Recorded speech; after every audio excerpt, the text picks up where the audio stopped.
Good morning, everybody. And first of all, I'd like to thank the Leo Club of Sri Lanka Technology Campus for talking about a very timely topic.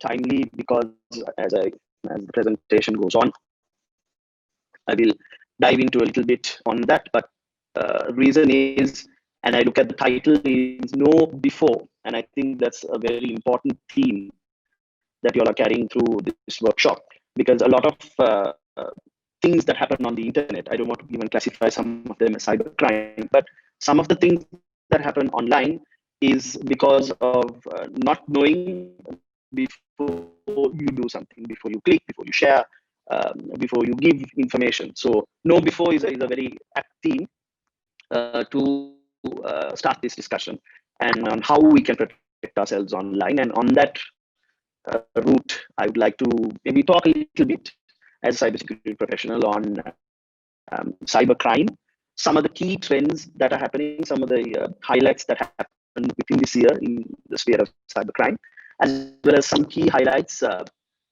what has been identified as one of the top cybercrime trends for this year, as well as some basic tips. And what I invite all of you is, for me, I'm usually more comfortable giving sessions in real life, but as you all know, it's a little tough with the pandemic. But I would like this to be an interactive session where you do share your questions with me. I'll do my best to answer, and of course, if I don't have the answer, I will get back to you as soon as possible. So on that note, let's move on. And with the advent of COVID-19, I think all of us can appreciate and understand that everything is online now. As the main speaker, the person who gave the introduction, said that we are working online, we are learning online, and I would like to add, we are socializing online, we are doing commerce online, and we're organizing social functions. We are getting our groceries. We are, if you see some of the press that's being shared, we are moving towards conducting some of our court hearings online. We are purchasing our medicine online. The stock exchange went online this year, and as you can, the government announced that that ambitious plans to go forward with the ENIC, meaning that your digital identity or your NIC will be also online and digital. So we are moving on to a space where, because of COVID-19, because of the movement restrictions and the social distancing regulations that are in place, we have to go around that to digital. Some have adapted this far quicker than most, but certainly this is the way to go. And because of that, we have seen a complete change in behavior of how everything is online now. And very recently, I had the pleasure of attending the Singapore FinTech Festival. I was invited to attend virtually. And the CEO of Microsoft, actually, we had a panel discussion there. And one thing that they mentioned was that Microsoft, whatever plans they had for the next 5 years, were done in 5 months. So literally, this pandemic has done a complete shift in how people do things online and how people interact with online. And it has brought people who were never online before to online. For example, Google shared its stats that said in India, 1/3 of the people who were never online were in fact online now. And one of the key learnings was, actually, I was startled to find that 5 years worth of product development and 5 years worth of work that they had planned were done in 5 months. So that sort of gives you an idea of what the pace is. And I also want to highlight, as you can see, COVID-19 has stepped up digital transformation in average of 5 years. Globally, they say it's about 5 years, whereas if you move to Asian countries, it's about 6 or 7 years. You yourself, I'm sure, will have experienced this, because parents or elderly population who are generally a little reluctant to do the activities online were now doing all of that online. Hold on. Apparently my voice is not clear. Can you guys hear me now? I just want to double check.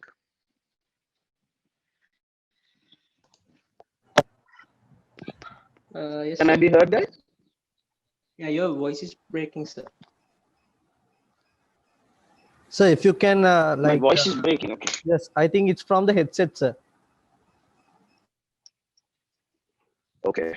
Let me. Shall I just remove the headset and see? Hold on. Is it better? Better, sir. Yeah, it's better. Yeah, thank you. Okay. So your video is now which part? Yeah. Hold on. Right. You can hear me. That's fine. yes, sir. Yes, thank you. Okay. Where did you guys stop hearing me? So I can maybe start from there if that's the case.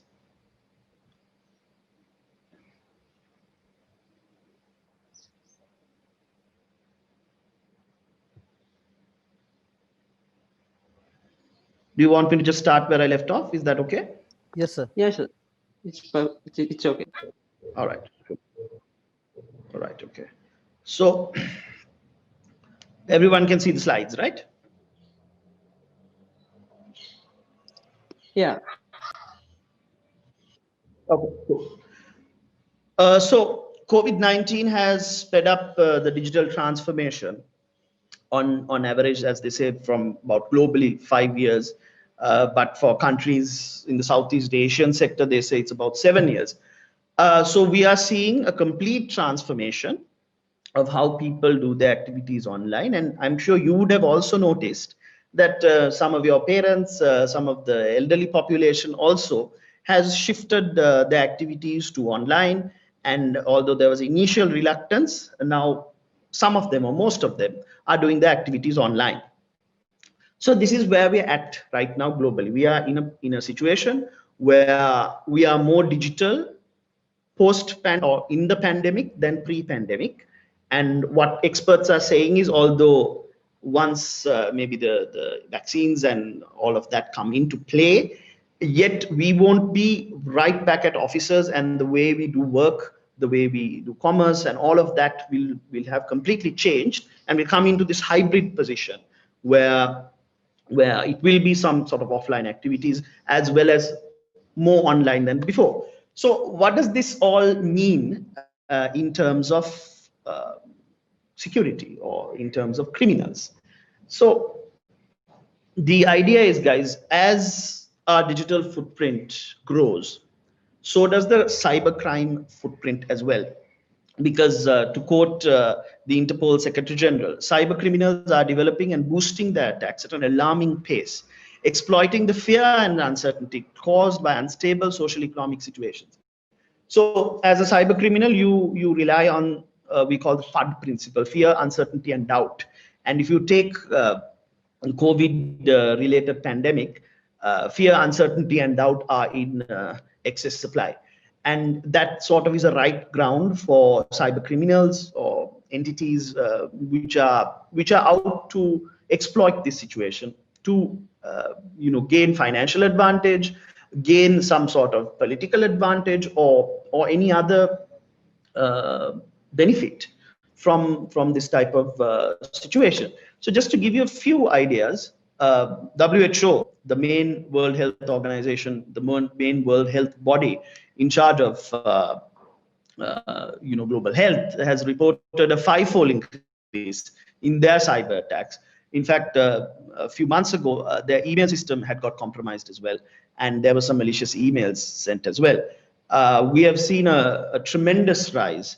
Some experts say 250 to 300% rise in ransomware, which is set to hit 20 billion in 2021. And I feel that estimate is just based on the rough estimates of this year. What they're expecting is it could be more. Just to put things in context, ladies and gentlemen, the entire the reserves of the government of Sri Lanka is about $8 billion. So literally, this is about twice or thrice as more This criminal activity accounts for thrice or thrice as more as the entire foreign reserves of the government of Sri Lanka. They've also, if you check across the board, you have seen basically a spike in all sorts of activities, from malware to ransomware to phishing to fake news, as well as malicious domains or domain spoofing, as we call it. So much of the footprint of cybercrime has also increased, because what we say, the attack surface, meaning to put it plainly, the more the people are online, the more targets are there for cyber criminals to go after, the more opportunities they have, and therefore the more money they will earn. So put it very simply.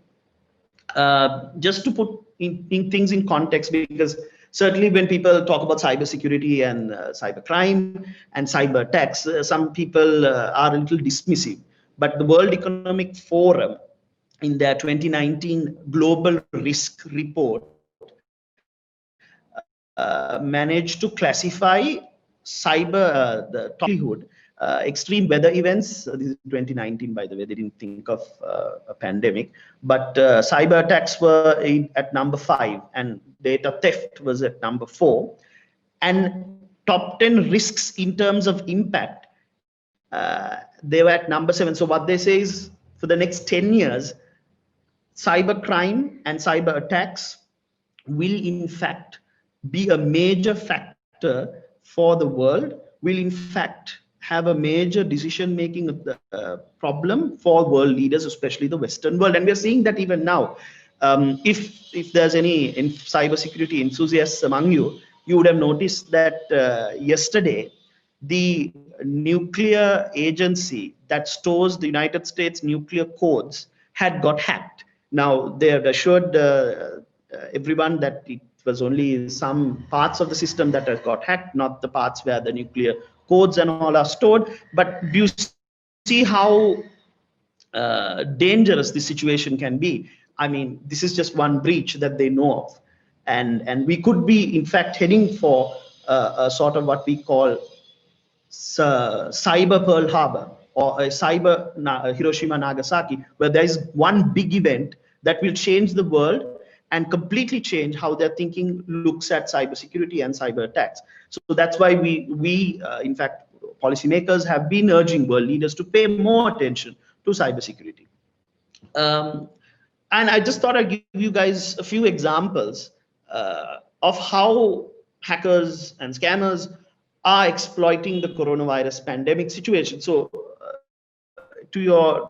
as you can see here, this was a spoofed email that was sent pretending to be the WHO. I'll get to that in the next slide as well, where you're asking somebody to click on a malicious link, and that takes you to a site that looks fairly decently like the WHO site, where you're asked to enter your details and so on and so forth. So this was targeted at governments, health ministries, hospitals, medical suppliers, wherever. And they had reasonable success with this type of attack.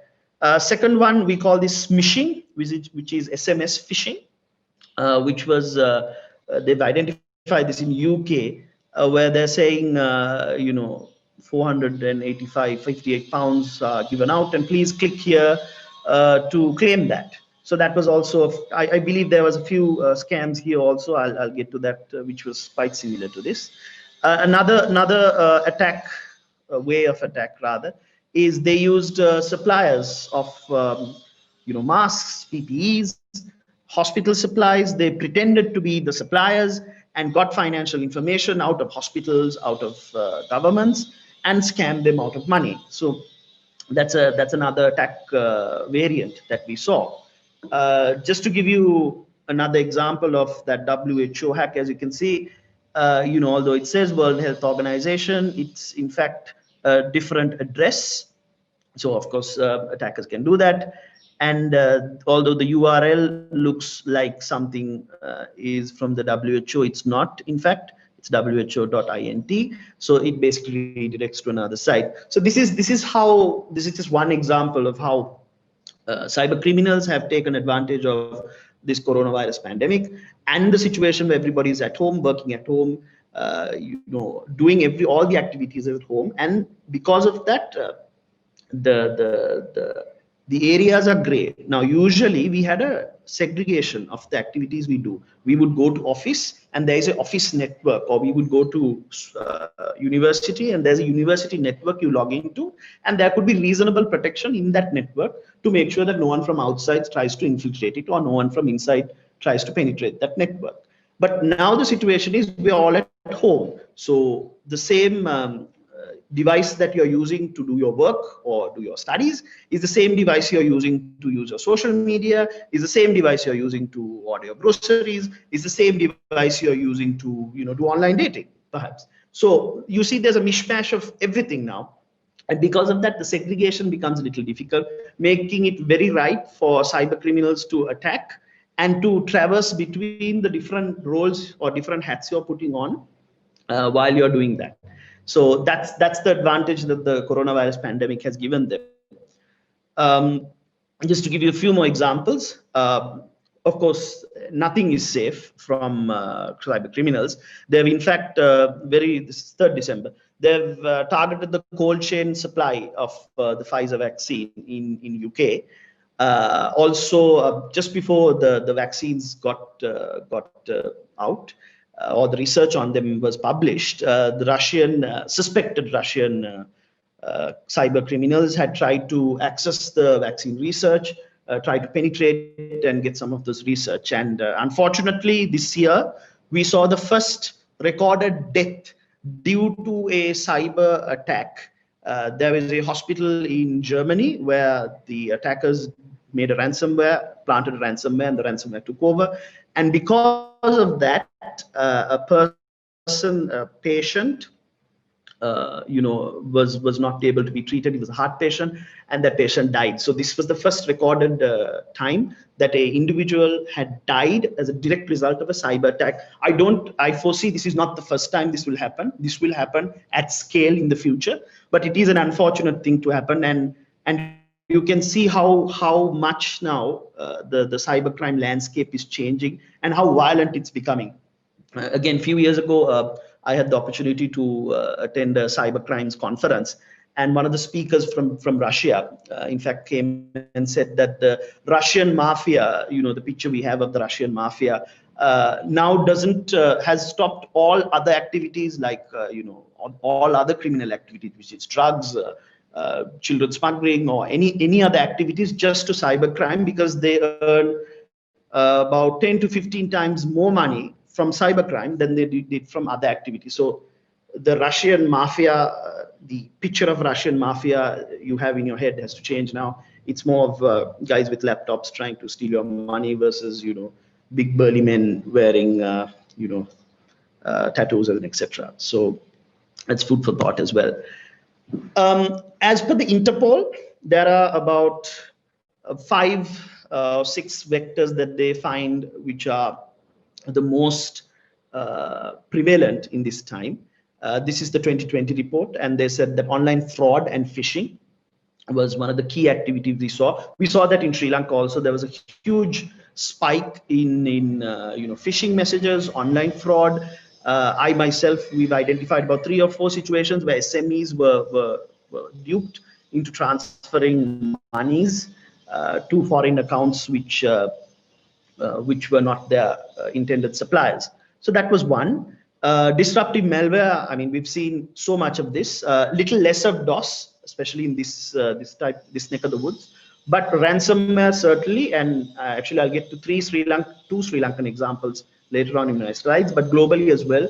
We have seen a complete spike in ransomware. I think Microsoft in its annual threat assessment said that there's been like 120% spike in ransomware cases in Sri Lanka. Malicious domains, again, like I showed the WHO example, people try to redirect traffic from legitimate sites that are helpful to malicious site. And unfortunately, we saw situations in other countries where they had in fact hijacked domains of COVID dashboards. As you can see, even here we had the Health Promotion Bureau had a dashboard, and I had the opportunity to work with them to make sure it's a little more secure than it was. But those dashboards were in fact hijacked, and they were, redirected to criminal domains or domains where they try to take information from you, which moves on to the other one, data harvesting malware, crypto jackers, anything else that is lurking in your computer, trying to steal financial information, trying to steal any personal information out of you. And finally, misinformation. I think there is a huge supply of this. I'm sure you guys also would have been at the forefront of this. Sometimes people share stuff without having a proper understanding of these things. Right. So, okay. Very quickly, because I'm leaving room for questions. Cybercrimes in the Sri Lankan perspective, I'm just sharing the 2019 stats here from CERT.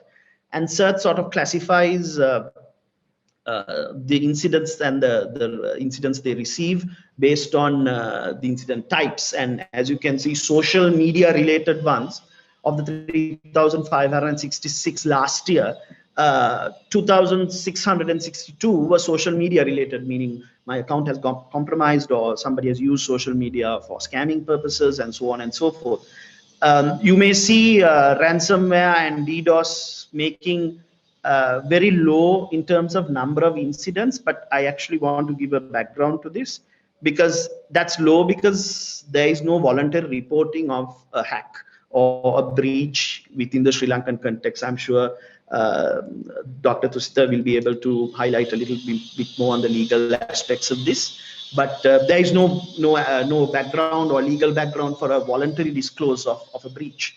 And because of that, the numbers that we report, and because of that, the policy decisions we can make according to those stats are a little lopsided. So sometimes you have to go with gut feel as well, because there is no proper reporting mechanism in Sri Lanka. But certainly one thing important to note here is the huge portion that social media makes up of the total number of incidents. And you can see this spike, and I'm sure there's a gentleman coming from Dylan is coming tomorrow to attend your session from CERT. You can ask him as well. Probably, I think it's safe to say for 2020, this at least twice or three times more incidents that they are handling. 2 or 3 more examples before I quickly wrap up. Nelfilm ransomware, actually it went after Beyonce, and once it went after Beyonce, it figured out who Beyonce's lingerie maker, because Beyonce had launched a lingerie line, and they found out it was MAS Holdings. And in fact, MAS Holdings for about a week or so was subject to a very nasty ransomware attack, but I mean, no major system was damaged. But in fact, the fact that it was fascinating because they went after a VVIP target, and from there they went after the supply chain. So this was something that we are increasingly seeing now.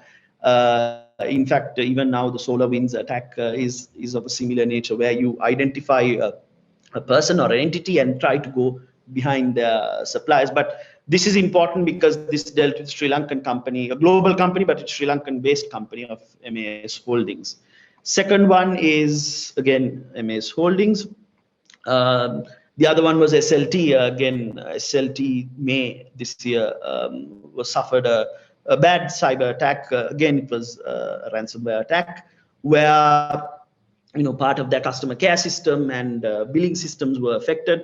There was no business impact or damage, but at least they were forthcoming and they disclosed the attack, which is rare for Sri Lankan companies. Usually what happens is a company suffers an attack, like I mentioned, and they don't bother reporting it. They don't bother informing their customers. So this was at least a welcome change in terms of corporate culture. So certainly this happened. And again, this is another high-profile incident that affected PLCs in Sri Lanka. These are 2 things that I picked up, and we, in fact, informed the CID Cybercrimes Unit as well. One was this WhatsApp message that was going around where this was the Labour Ministry, Kamkaro Departmentu, and basically what they're saying is if you click on this link, you're going to get $20,000 ridiculous amount of money. So obviously people clicked on it, shared their financial details, and they in fact tracked this to see it was a site based out of Sri Lanka, and they managed to at least tell people that it was fake. The second one again was somebody trying masquerading as commercial bank, and as you can see, they're asking you to send your Visa card, front and back, so the CVC and the card number and everything can be seen to this private Gmail address. I don't need to tell you how that's going to happen, but again, this was brought to the attention of CID Cybercrimes Unit, and thankfully no major damage was done. But this is the sort of characteristics we see taking shape for cybercrime in Sri Lanka as well, because they're getting more on the scamming aspects, where they're targeting people for the scams and so on. Just to wrap up, when we talk about what we can do in this situation, I like to think from a situation how we tackle COVID. So when we are tackling COVID, we say, hygiene is very important. Similarly, just like you have to wash your hands, wear sanitizer, wear a mask, and maintain social distancing, in the cyber security or cyber arena, there are a few steps that you can do to maintain your cyber hygiene. And these are very simple practices that you can do to maintain some sort of, mitigate in some ways, some of the crimes that can happen to you, or some of the ways that you can be exploited online. So don't be like this lady, don't wash your laptop. But what we need to do is just to be aware. And I mean, these are very simple things, but yet if we don't do them, the damage is more. Just like for COVID, we say, wash your hands, wear a mask, maintain social distancing, are very simple things on their own. And yet, if everyone did that, the world, the COVID-19 wouldn't be in the world right now. But the fact that people don't do it, or the fact that people do it half-heartedly, is the reason why it can spread. Similarly, when it comes to cybercrime, scams or cyber attacks or anything like that, there are a few basic steps you can do. But the fact that we don't do it all the time, every time, is the problem. So, I mean, this is where we're at. What I would like to say is, first of all, backup, and especially students, I tell you, have 3 different types of backup. This is what I say is like online backup, maybe on your laptop or your machine, cloud-based backup on Dropbox or Microsoft Cloud or wherever, cloud backup, as well as a physical backup. So again, maybe that's on a portable hard disk or a USB stick or whatever. So you have 3 different types of backup at any point. So if one backup is compromised, at least you can go for another backup. There are a few tips and tricks you can do to strengthen your home security network. Don't leave the default password on your router, so on and so forth. You can, when you're using the internet, maybe use a VPN. If you feel, for example, for online shopping and that type of activities, your safety would be more. But also a word of caution, when you do use a VPN, your data also gets eaten up a little more. So use it with caution, because I know data is a luxury for everyone. Use strong passwords, and also I would like to add, change your passwords regularly. Rule of thumb is, when you change your toothbrush, change your passwords. So easier said than done. Some people can't be bothered remembering all these passwords. So if that's you, there are some decent password managers out there. You can use them. So that generates a password for you, and you only have to remember one password, and that app would remember all the other passwords. But again, tread with caution, because if the app gets compromised, all your passwords get compromised. Another thing which some guys do, most of us don't do, is keep your software updated as much as possible. I know, that sort of eats into your data quota. If you can, do it in the night time, so it doesn't really eat into your daytime quota. But try as much as possible to keep your OSs, your mobile OS, your laptop OS, as updated as possible. Manage your social media profiles, meaning be cautious of the social media settings, security settings. As default, please set 2-factor authentication, because then it ensures that your account is reasonably safe. When you're adding strangers, make sure that you know, at least know somebody of that person. And if you are adding a stranger, you know, make a few checklists, do a reverse image search of the profile picture, see if this is a real person. Could be a fake profile, could be what we call a sock puppet account. And you know, the basic stuff. And again, I'm sure there'll be a lot of questions on this, so I won't dive into it deep. Avoid, I mean, easier said than done, but avoid opening delete suspicious emails or attachments. So it's about being aware of what you're doing. So for example, if you get an email from an unlikely source, let's say you don't have an account from a bank and you get an email from a bank, certainly you can tread with caution on that. So things that are out of the ordinary have to be a little more cautious about. For example, there might be an email saying it's from your campus, and you know, now there is an online portal to pay your fees. Certainly, what you can do is immediately call and check if there is such a portal. Did you send such an email?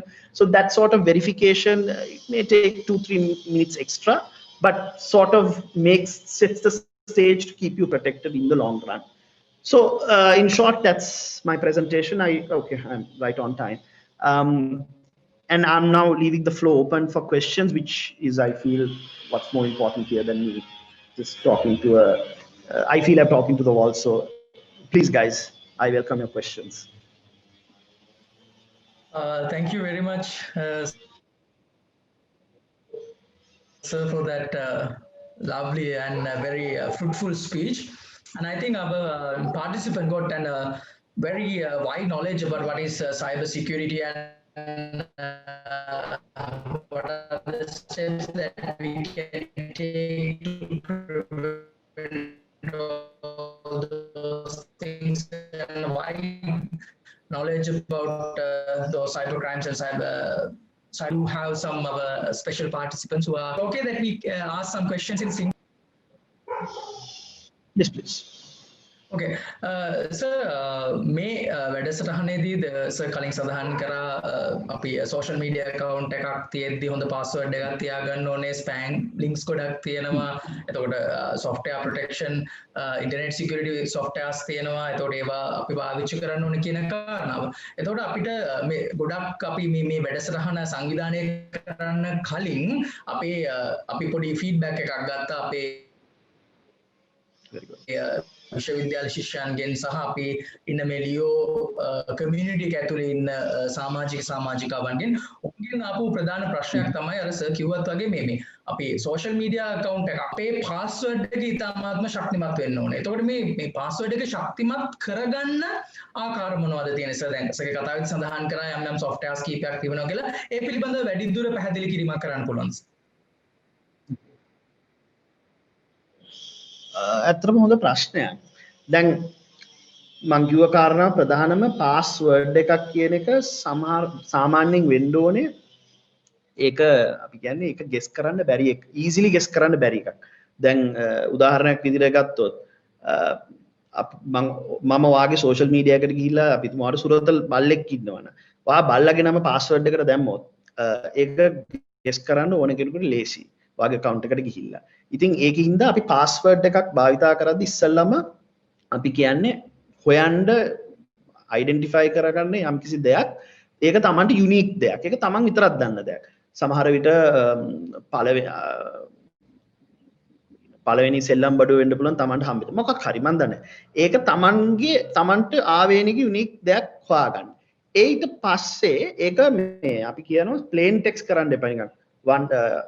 අපි හිතමු ABC 1 2 3 ඒ වගේ දෙයක් කරන්න නැතුව දැන් අපි හිතමු special characters පාවිච්චි කරලා කරන්න. රූල් ඔෆ් තම් එක පාස්වර්ඩ් එකක් දිග වෙන්න ඒක බ්‍රේක් කරන්න තියෙන දානන්න ඕනේ එෆර්ට් එක වැඩි. ඉතින් අපි හිතමු 6 characters password එකකට x කියන කාලය යනවා නම් 12 characters 15 character password එකකට ඊට වැඩිය 3 ගුණයක් 4 ගුණයක් 10 ගුණයක් කාලයක් යනවා. ඉතින් ඒක එකක්. අනිත් එක අපි හිතමු capital simple පාවිච්චි කරන්න, special characters පාවිච්චි කරන්න. ඒවා කරද්දී දැන් අපි හිතමු Asela කියලා මම උදාහරණයක් විදිහට ගත්තොත් A කියන අකුර දාන්න පුළුවන් capital එකක් විදිහට, S කියන අකුර දාන්න නැතුව dollar sign එක දාන්න පුළුවන්. E කියන එක සමහර විට keyboards වල තියෙනවා අර apostrophe වගේ e එක ඒක දාන්න පුළුවන්. L අකුර again capital දාලා A අකුර simple දාන්න පුළුවන්. So basically අර and at අපි තුමු hash dollar at sign whatever. So ඒ වගේ කරපුවාම basic දෙයක් සමහර විට මට ඒක බලපුවාම මම දන්නවා ඒක මගේ password එක කියලා. නමුත් ඒක මට keyboard එක දිහා බලලා ඉක්මනට ඒක මතක කරගන්නත් පුළුවන් ඉක්මනට ඒක කරන්නත් පුළුවන්. නමුත් ඒ password එක සාමාන්‍ය password එකට වැඩිය security layer එක කියන්නේ ඒකේ තියෙන feature ඒකේ තියෙන what we call the protection එක high. මොකද special characters තියෙනවා, simple capital තියෙනවා, numbers තියෙනවා. ඉතින් ඒ වගේ තිබ්බොත් වඩා සුදුසුයි කියලා තමයි කියන්නේ. ගොඩක් වෙලාවට කොට password එකක් කරන්න එපා. easily කෙනෙකුට guess කරලා password එකක් කරන්න එපා. අද ඔයගොල්ලෝ මේ session එකේ උරුහම් බලන්න social media එකට ගිහිල්ලා මම password එක දාලා තියෙන්නේ මට ලේසියෙන් guess කරන්න පුළුවන් දෙයක්ද මගේ නමද girlfriend ගේ නමද එතකොට ගෙදර ඉන්න සුරතලාගේ නමද එහෙම දෙයක් නම් ඒක අපි කියන්නේ weak password එකක් කියලා. මොකද කෙනෙකුට ඔයාගේ account එකට ගිහිල්ලා පොඩ්ඩක් social media වල search කරොත් password එක guess කිරීමේ හැකියාව වැඩි නම් ඒක අපි කියන්නේ හොඳ password එකක් නෙමෙයි කියලා. So ඒක විදිහක් අර නැත්තම් මම කිව්වා වගේ එහෙම අමාරු නම් එහෙම මතක තියාගන්න අමාරු නම් password manager එකක් පාවිච්චි කරන්න පුළුවන්. උනතරම් software තියෙනවා LastPass ඒ වගේ උනතරම් software තියෙනවා but ඒව pay. ඉතින් එතන ඒ risk එක තියෙනවා. නමුත් password එකක් කියරද්දි සාමාන්‍යයෙන් අපි පිළිපදිය යුතු කාරණා තමයි ඕක. මම හිතන්නේ මගේ answer එක හොඳයි පැහැදිලි වුණා කියලා. නැත්තම් මම කියන්නේ මම තව explain කරන්න. නෑ සමහරවිට හොඳම පැහැදිලි කිරීමක් හම්බුණා විශේෂයෙන්ම අපේ අසන්නන්ට සහ නරඹන්නන් අපේ සියලුම සහෝදර සහෝදරයන්ට මතක් කරන්න ඕනේ හොඳම කාරණාවක් එතනදී ආව මේ characters use කරන්න කියන එක සහ password එකේ දිග වැඩි කරගෙන විශේෂයෙන්ම හොඳ උදාහරණයක් ගත්තා අසේල කියද්දී අපිට ඩොලර් මාක් එක පාවිච්චි කරන්න පුළුවන් S අකුරට. මම හිතන්නේ ඒවා පොඩි tricks අපිට පාවිච්චි කරන්න පුළුවන්. මම ඉන්නේ ඊටමත් පැහැදිලිව පිළිතුරු ලැබුණා සර්. ඊළඟට තවත් ප්‍රශ්න දෙකක් අපිට හොයාගන්න ලැබුණා මේ session එකට කලින් අපි කරපු ඒ පොඩි සමීක්ෂණයක් එක්ක දැන් අපි ගොඩක් fake accounts වගේම spam links දකිනවා. එතකොට දැන් මේ fake account එකක් අපි කොහොමද අඳුනගන්නේ? අපි දකිනවා ගොඩක් මේ වගේ ප්‍රශ්න ඇති වෙනවා. අපි පිරිමි ළමයි ගෑනු ළමයි වගේ fake accounts හදාගෙන chat කරලා යම් ප්‍රශ්න ඇති වෙච්ච අවස්ථා තියෙනවා. ඒ වගේම තමයි දැන් අපි දන්නවා ලංකාවේ කියන්නේ spam links අතින් ගොඩ විශාල spam links ප්‍රමාණයක් තියෙන රටක්. Facebook එකේ වගේ ගත්තාම අර හරිම tricky විදිහට ඒ spam links තියෙනවා.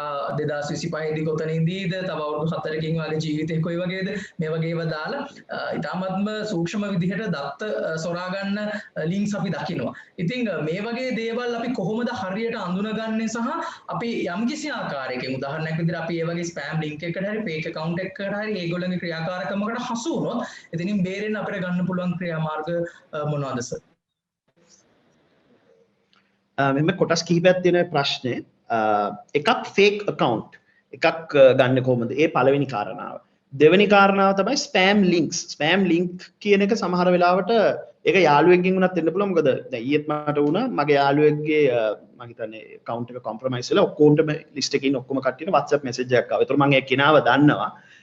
නමුත් ඒ එන link එක spam. අපි පළවෙනි කාරණාවට fake accounts.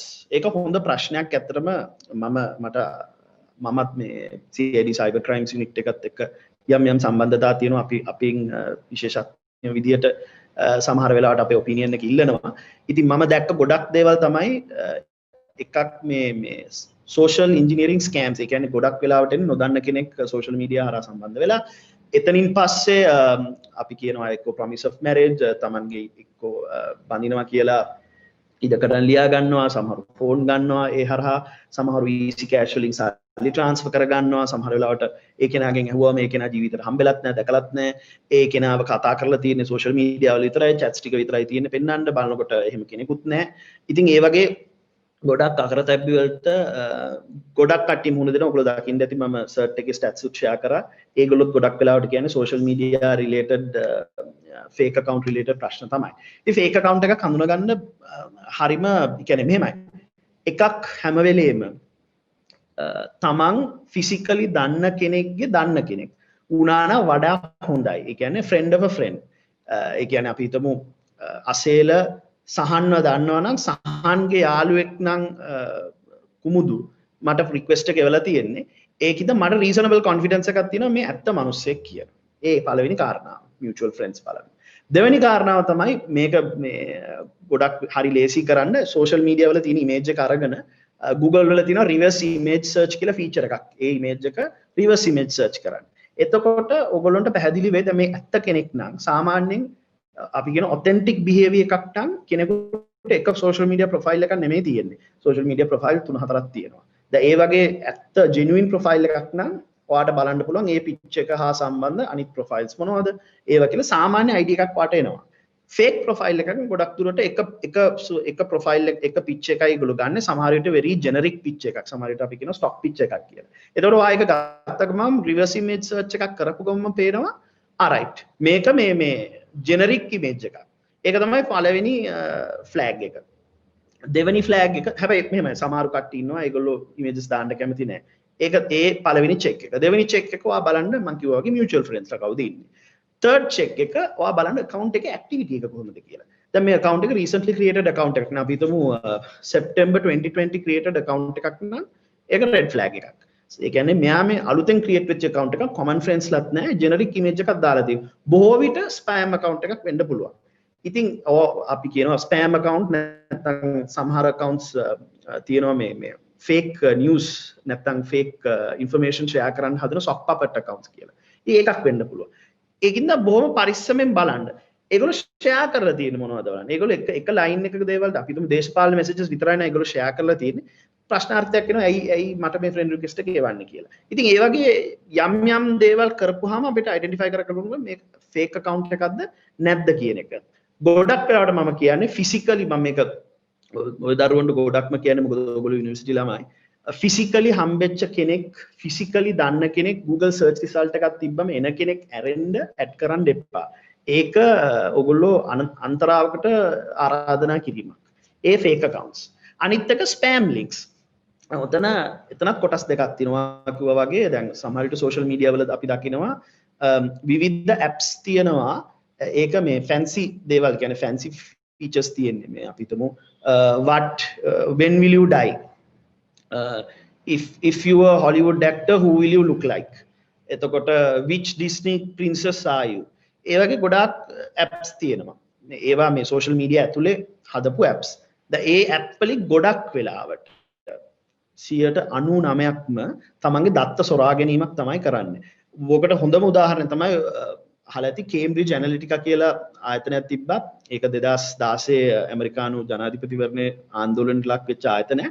ඒගොල්ලෝ කරේ ඔය වගේ quiz එකක් යවලා ඒ quiz එක හරහා දත්ත Facebook එකේ ඉන්න කටිය දත්ත හොරකම් කරලා ඒක ඊට පස්සේ ජනාධිපතිවරණයක් මාර්ගය වෙනස් කිරීම දක්වා ඒගොල්ලෝ ඒක පාවිච්චි කරා. නමුත් මෙතනත් වෙන්නේ ඔය විවිධාකාර එක වැඩ කරන apps ගොඩක් වෙලාවට ඔයගොල්ලන්ගේ දත්ත සොරකම් කිරීමක් හෝ ඔයගොල්ලන්ගේ දත්ත වෙන කෙනෙකුට හා ෂෙයා කිරීමක් තමයි කරන්නේ. මොකද ඇත්තටම අපි දකිනවා මේ data brokers ලා කියලා ඉන්නවා.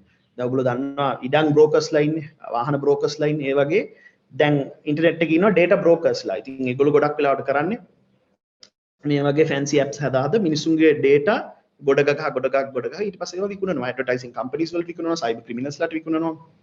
ඕන කෙනෙකුට විකුණනවා. ඊට පස්සේ තමයි ඔයගොල්ලෝ දකින්නේ සමහර වෙලාවට spam links ඔයගොල්ලන්ට එනවා. දන්නේවත් නැතු ඔයගොල්ලෝ දන්නෙත් නෑ මේ කවුද කියලා නමුත් spam links එන්න ගන්නවා. spam profiles ඔයගොල්ලන්ට එන්න ගන්නවා. ඒ මේ දේවල් වල කරන හේතුවක් වෙන්න පුළුවන්. ඉතින් ගොඩක් වෙලාවට මම කියන්නේ ඔය වගේ third party apps විශේෂයෙන් social media වල පාවිච්චි කරද්දී බොහොම කල්පනාකාරී වෙන්න. මොකද කවුද කියලා බලන්න, මොකද්ද මේ කරන්න කියලා බලන්න. මෙහෙම ඒක ලංකාවට ආවේනික වුණා කියලාත් හිතන්න එපා මේ ලංකාවේ දෙයක් කියලා මම දැක්කා මේ ළඟදිත් මේ සූර්පුවා මොන සූරපප්පද මොන ඒ වගේ ඒවා තියෙනවා. ඉතින් ඒව වුණත් මේ දත්ත යන්නේ කාටද? මේ දත්ත ගබඩා කරන්නේ කොයිද? මේ දත්ත තියාගන්නේ කවුද? මේ දත්ත කාත් එක්කද ෂෙයා වෙන්නේ කියන එක ගැන හැම වෙලෙම awareness එකක් තියාගෙන එතකොට අපිට පරිස්සම් වෙන්න පුළුවන්. ඉතින් පරිස්සම හොඳයි. පස්සේ Tamanට කරදරයක් වෙනවට වඩා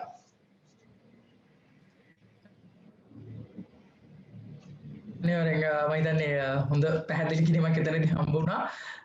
අපිට තවත් ප්‍රශ්න කීපයක් තියෙනවා. අපි මම කෙටි පිළිතුරක් බලාපොරොත්තු වෙනවා මේ ප්‍රශ්නෙට. දැන් ගොඩක් එතනදී අපි ඉස්සරේ ස්පීච් එකේදී මේක කතා වුණා.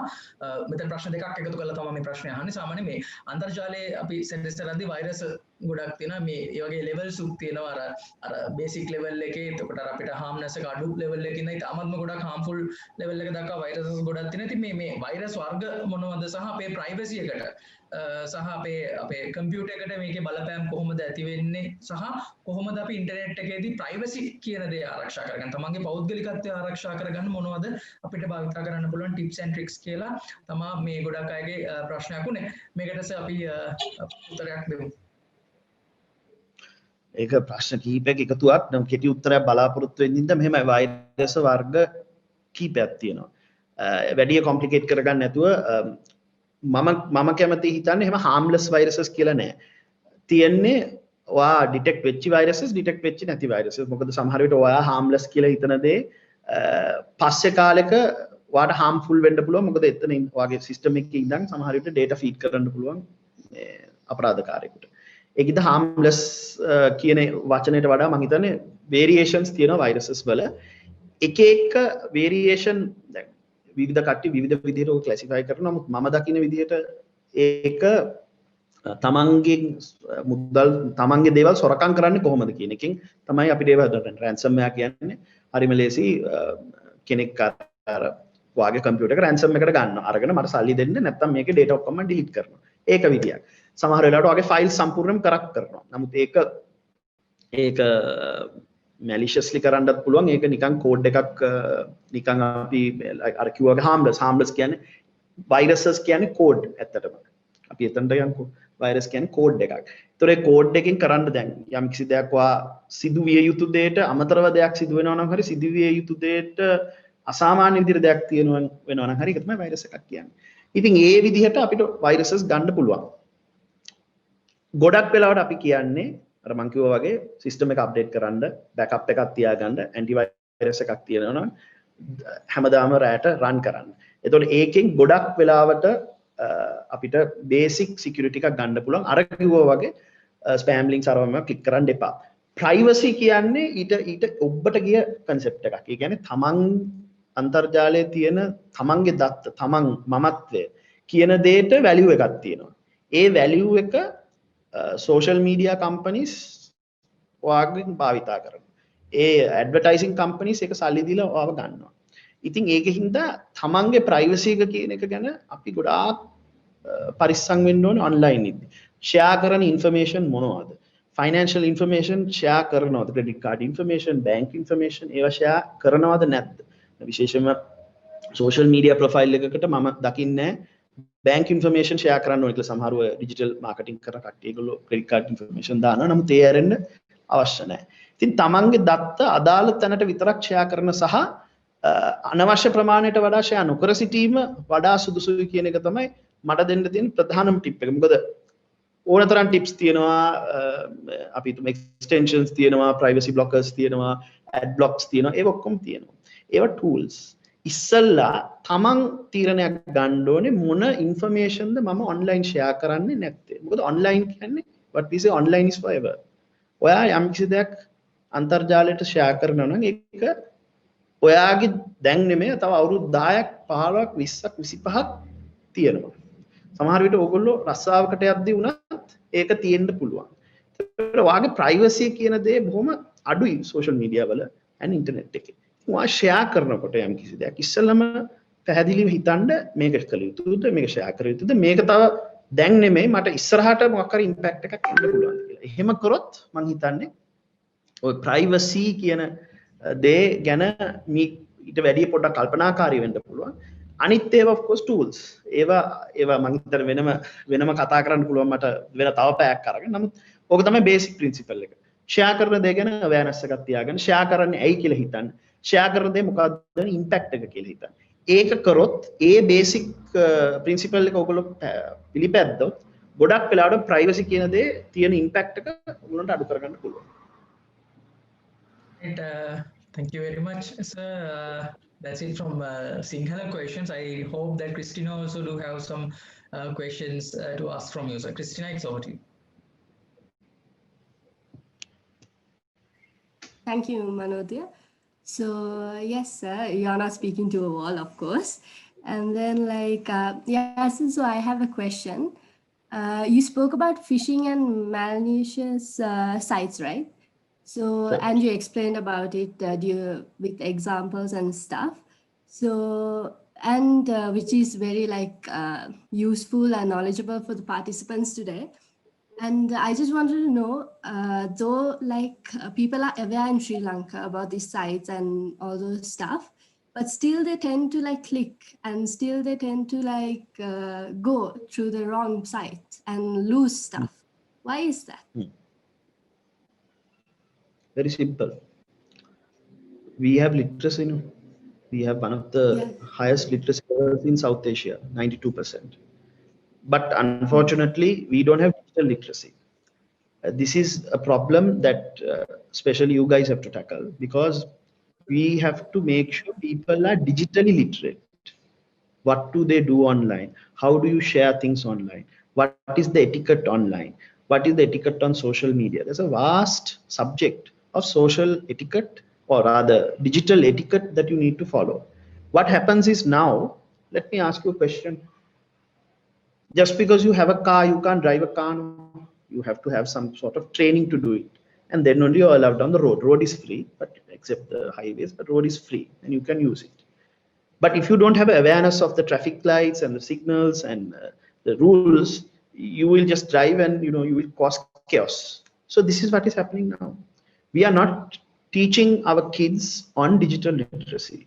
We are not teaching people who are coming online about digital literacy, and because of that, people come online, they don't know what to do. They just click on something, they see something, it's from their friend, they will click on it. There is a detail to give financial information, I will give that. Or you saw, right, there was one example I took, that is from the labor ministry. So anyone seeing it will think, all right, I'm getting $20,000, I'm going to just give my financial details. What is the issue? Now they have asked me, but then you don't think, you don't have the literacy to think, right, the labor ministry won't send me a WhatsApp. No, it must be official communication of some sort. So that gap is there, and because of that gap, people are gullible and susceptible to scams. Because what most of the time cyber criminals are very good at is scamming people into giving up their details, because technically it's a little challenging to write the code and try to get into your penetrate into your computer. But if you let them in, it's easier for them, and that is what you're doing. So I see a literacy gap here, and I actually urge the education authorities also, if they can incorporate this into their teachings. Even you guys, you can incorporate into your teachings about digital literacy. That will be really helpful to curb this type of things. Because what you see is a lot of people who are not online before, and this is what the CEO of Google also spoke about. The people who are not online before are now online, so they didn't know what to do. They've got the keys, they're driving, they don't know the road rules. So this is what's happening.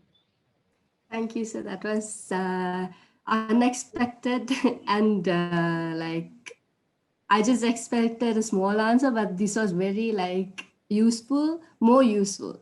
So thank you for that. And there were some questions where the students had asked. So what is 2FA and how to implement it for public websites? Okay, implementation is technical. I won't get to that, but because there's a whole way how it can be implemented. But I will tell you what 2FA is. Two-factor authentication is an additional layer of security we use. Now, usually what you have is your password, which you remember. You enter your username and your password, and you are logged in. What 2FA does is it attaches a mobile number to your profile, and then when you enter your username and your password, it triggers a code, sometimes 9-digit, sometimes 6-digit, depends on the security protocols you have inside. Triggers that code to come to you. So on top of entering your correct username and correct password, you have to enter that code also. So you're having an additional layer of verification that I am indeed who I am. Because what we see most of the time is that passwords can be stolen. There's in fact a website, I think you've been pawn.com or something. You can go there, enter your social media details, and see if your password has been exposed by cyber criminals. So if so, please change your password. But this gives an additional layer of security. So even if somebody knows your username, and somebody guessed your password, they can try to enter your account, but there's an additional block because there's a code that is coming to your mobile phone that you know, because that code is only shared valid for a limited period of time, sometimes 5 minutes or so. So I the code. It makes sure that your account is more secure. So if you do have social media accounts or any banking accounts or anything that has 2FA, please enable it, because that's an additional layer of security that you're taking, additional step and additional precaution you're taking to make yourself safe, because that is one more thing that the bad guy has to get through, which is difficult. 90% of the time it's tough to get through 2FA. So that's why we always encourage anyone to activate 2FA on their profiles. Thank you, sir. So everybody, guys, change your password and update your softwares, okay? So thank you, sir. That was a wonderful session by you. And thanks for having you today. And next, we would like to call Dr. Thusitha to deliver his speech and to continue the session. Thank you. I think you people can hear me properly. Yes, sir. We can hear you properly. Right. Okay. Thank you so much for inviting me for this wonderful discussion panel. Especially, I must thank to Mr. Asela Waidyalankara, who gave us a very good introductory remarks on the subject. He built up a very base background for the discussion. Thank you, Asela. Actually, in here, my talking specifically focusing to the point of legal aspect on the same. So throughout the discussion, I would like to use two languages, Sinhala and English both. Already you may have heard different type of computer crime, cyber crime. These terms may be very familiar to you. Cyber terrorism is a kind of hacking or threat and blackmailing towards a business or person. Again, denial of service attack, DOS. That is a kind of cyber attack, overloading a system with so many requests. It cannot serve more normal request. Typo squatting, wiretapping, harvesting, creating malware, one of the most popular thing, and hacking, most popular term in the area. All of them think about or discuss about the cyber crime. But at the same time, we use another term, computer crime. In a legal sense, we can see two different or differences between these two terms, cyber crime and computer crime. Cyber, as you all are well aware, where the computer system connect with communication channel. Probably internet, but not necessarily any type of communication channel. That is the cyber. Actually, this word cyber was coined by a novelist in his novel New Romancer, and Burning Crumb, William Gibson, he coined the word cyber. A cyber කියන වචනේ හොයාගත්තේ නවකතාකරුවේ. Cyber වෙන්න නම් ඒක එක්කෝ අන්තර්ජාලය හෝ වෙනත් එවැනි sannivedana ජාලයක් සමග සම්බන්ධ වෙන්න ඕන. On the other side, computer crime. Of course, it is something that will relate to the computers. In these type of crime, basically there are three different type of crime: computer-related offenses, content-related offenses. The third one, computer integrity offenses. But this is the broad term in cyber or computer crime. Cyber crime is a part of computer crime. පරිගණක අපරාධවල කොටසක් තමයි cyber අපරාධ කියලා කියන්නේ. එතකොට මේ සියල්ල ආවරණය කරන යෙදුම තමයි computer crime. Computer crime can be divided in three categories easily, as I said earlier. Computer related offenses. පරිගණකය හා සම්බන්ධ වූ අපරාධ. Computer related. The second category, content related, not computer now, content related, content. What is inside the computer? There are a lot of offenses which attack the inside part of the computer. I'm not talking about the software or the hardware. Things inside the computer. මේ පරිගණකයේ අන්තර්ගතය හා සම්බන්ධ වෙලා සිද්ධ වෙන අපරාධ. Third category, computer integrity offenses. Actually, this is the place, this is the crux of the discussion. Computer integrity offenses. They challenge the authentication or trustworthiness of the computer. මේ තුන්වෙනි වර්ගයෙන් පරිගණකයක් තුල තියෙන විශ්වසනීයත්වයට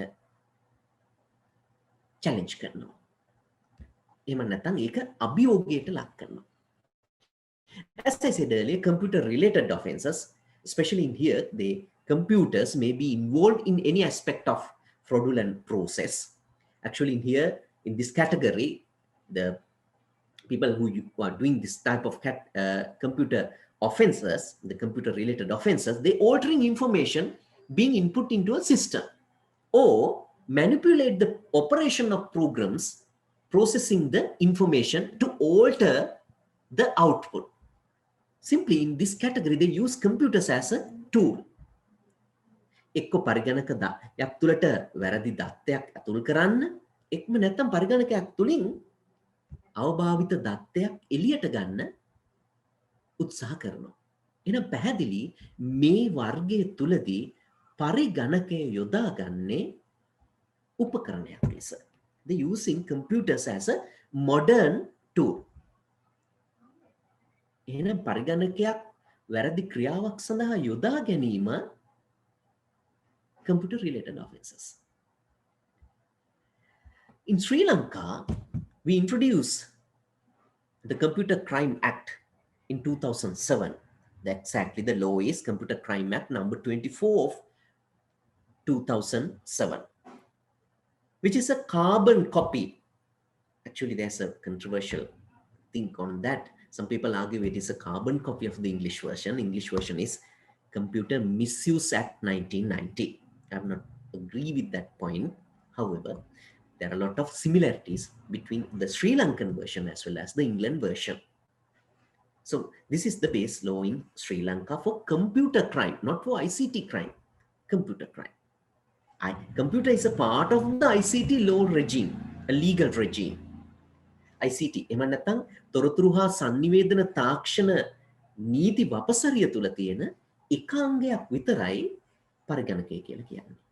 සහ පරිගණක අපරාධ කියන්නේ එහි අංගයක් විතරයි. In Sri Lanka, our ICT legal regime consists with lot of acts. Not much, but there are a lot of good acts. One of them is Computer Crime Act. For example, another example, Electronic Transaction Act. Electronic ගනුදෙනු පිළිබඳ පනත. මම ඉස්සෙල්ලා සඳහන් කරා වගේ ශ්‍රී ලංකාවේ පරිගණක අපරාධ පනත බොහෝ දෙනා විශ්වාස කරනවා එංගලන්තයේ තියෙන Computer Misuse Act 1990 Computer Misuse Act එකේ කාබන් කොපියක් කියලා. මම පෞද්ගලිකව එලෙසම පිළිගන්නේ නැහැ. නමුත් මේ 52 අතර බොහෝ සමානකම් තියෙනවා. So this special feature paves a way or avenue to discuss a legal examples. As Mr. Asela Waidyalankara correctly said, still we don't have higher court cases in Sri Lanka. I mean, the court cases decided by Supreme Court or Court of Appeal, the Supreme Courts in Sri Lanka. Still we don't have court cases. It does not necessarily mean that we don't have problem. We have lot of problem, but no cases or case decided by superior courts. Sri Lanka ප්‍රශ්න අනන්තවත් තියෙනවා. මම හිතන්නේ අසේලගේ පැහැදිලි කිරීම තුළ ඉතා හොඳින් පැහැදිලි කරා මේකේ තියෙන සත්‍ය ස්වરૂපය. ප්‍රශ්න අනන්තයි. නමුත් ඉහළ උසාවි වගේ මේ තාක් අපිට දීපු නීති තීන්දුව නැහැ. පහළ උසාවි වලදී තීරණය වෙනවා යම් යම් කාරණා. පොලිසියදී බොහෝ දේ විසඳෙනවා හෝ ඉදිරිපත් වෙනවා. නමුත් ඉහළ උසාවි වලින් නඩු තීන්දුවක් එන්නේ නැහැ. ඇයි මේක වැදගත්? පනතක තියෙන දෙයක් හරියටම තේරුම් ගන්න නඩුවකින් පැහැදිලි වෙන්න ඕන. ඉතින් ඒක නිසා ලංකාවේ මේ තත්ත්වය ගැන ඉතා නිශ්චිත නිර්වචනයක් ගන්න බෑ. Law is a kind of subject which already based on the interpretation of words and wordings. Basically, the judiciary, what they are doing, they interpret the law. Judiciary interprets terms, words and wordings in law, the legal provision, with the support of the given act and the decided cases. අධිකරණය නීති නිර්වචනය කරනවා, අර්ථ නිරූපණය කරනවා, තියෙන පනතේ වචන ඇසුරෙන් සහ මෙතෙක් තිබුණු නඩු තීන්දුව ඇසුරෙන්. දැන් දෙවෙනි කොටසට තමයි අපිට සහයෝගයක් නැත්තේ. ඉතින් අපේ පනත එංගලන්ත පනතක ආලෝකයේ යටතේ හදුවා කිව්වහම අපිට එංගලන්තයේ මේ වෙනකොට බොහෝ උදාහරණ නඩු තීන්දුව මේ වශයෙන් තියෙනවා. ඉතින් ඒවයි ආලෝකය අපිට ලබා ගන්න පුළුවන්. ඉතින් මම ඉස්සරහදී කතා කරගෙන ඉන්නකොට තේරෙයි අපි බොහෝ වෙලාවට නඩු වලට ගියොත් නීතිය කතා කරන හින්දා යන්න වෙන්නේ බ්‍රිතාන්‍යයේ නීතියට ලෝකේ ඕන තැනකින් ගන්න පුළුවන් උදාහරණ. නමුත් බ්‍රිතාන්‍යයෙන් ගන්නකොට අපිට පහසුයි මොකද අපේ නෛතික ප්‍රතිපාදනය පරිගණක අපරාධ පනත බ්‍රිතාන්‍ය Computer Misuse Act එකේ ආලෝකයේ යටතේ සකස් වෙලා තියෙන නිසා. We were on the point, the computer related offenses. Basically in this category, we use computers as a tool, a modern tool. The second category, content related offenses.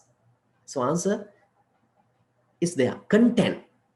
Actually in this category, we discuss right to privacy, freedom of expression, illegal content such as child pornography. Actually in this content, the content related offenses where computers together with internet resources are used to distribute illegal data such as copyright infringement. So they challenge the content of the computer. So one of the best possible legal concept on here, not the computer crime, but intellectual property. So still we can use the existing other legal system or legal mechanism to protect computer assets. මේ වර්ගයේදී content related offenses වලදී පරිගණකයේ අන්තර්ගත යම්කිසි දෙයක් තමයි අවභාවිතයට ලක් කරන්නේ. ඒක සාමාන්‍යයෙන් privacy සම්බන්ධ කාරණයක් වෙන්න පුළුවන්. එහෙම නැත්නම් භාෂණය හා ප්‍රකාශනය පිළිබඳ කාරණයක් වෙන්න පුළුවන්. එහෙම නැත්නම් දැනටමත් ලෝකය තහනම් කරලා තියෙන අනීතික අන්තර්ගතයක් වෙන්න පුළුවන්. උදාහරණයක් හැටියට පුංචි ළමයින්ගේ හඬ රූප රැගත් pornography අසභ්‍ය දේ වෙන්න පුළුවන්. ඒක ලෝකේ පුරා තහනම් කරන ලද කාරණයක්. ඒතර මේ දේවල් සඳහා පරිගණක අන්තර්ගතය භාවිතා කිරීම හෝ අවභාවිතයට ලක් කිරීම තමයි මේ වර්ගෙන් කියන්නේ content related offenses කියලා. තව වැදගත් කාරණයක් තියෙනවා. පරිගණක අපරාධ පනතක් විතරක් නෙමෙයි මේ වගේ අපරාධවලදී දැනට තියෙන අනිකුත් නීතිනුත් ගන්න පුළුවන්. Right to privacy. Still in Sri Lanka, we don't have a precise, concrete meaning for the term privacy. Only one legal concept under the law of delict, actio injuriarum, it is a Latin term, actio injuriarum discuss the privacy. Freedom of expression, of course, it is a fundamental right enshrined by the Constitution, Article 14, subsection 1A. Article 14, subsection 1A, freedom of expression and publication. Illegal content, of course, it is a part of the international law.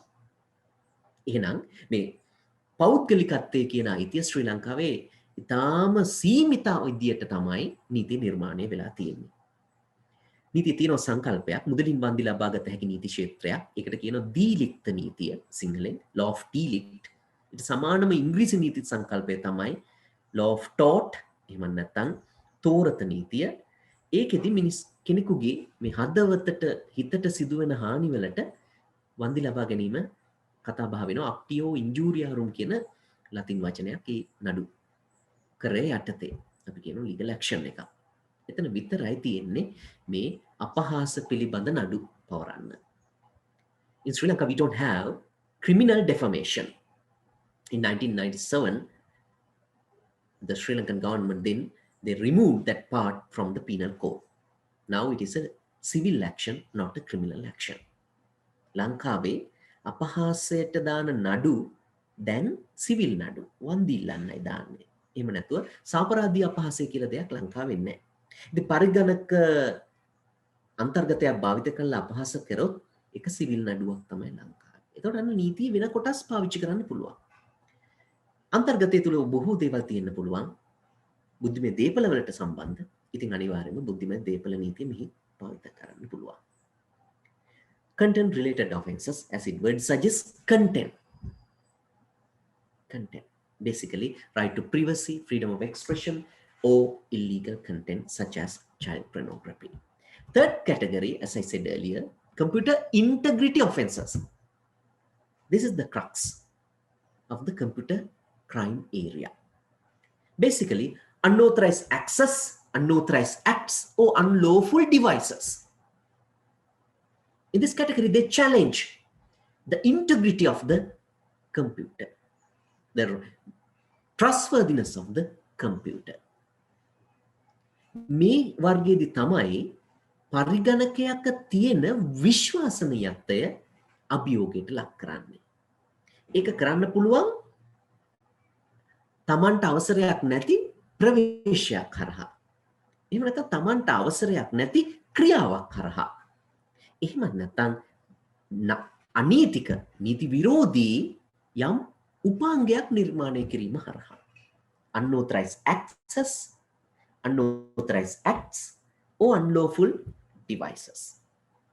Basically, these are the three categories of computer crime. Again, I am repeating: computer related, content related, and finally, computer integrity offenses. In Sri Lanka, in computer offenses, we are using the law, the statutory instrument, that is Computer Crime Act number 24 of 2007. The basic purpose of this act is, actually there are three purposes behind this act. One of them, identifying. This act helps to identify the computer crime in Sri Lanka.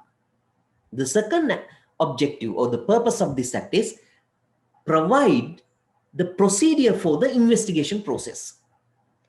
Third is a very general objective, prevent such type of crime in Sri Lanka.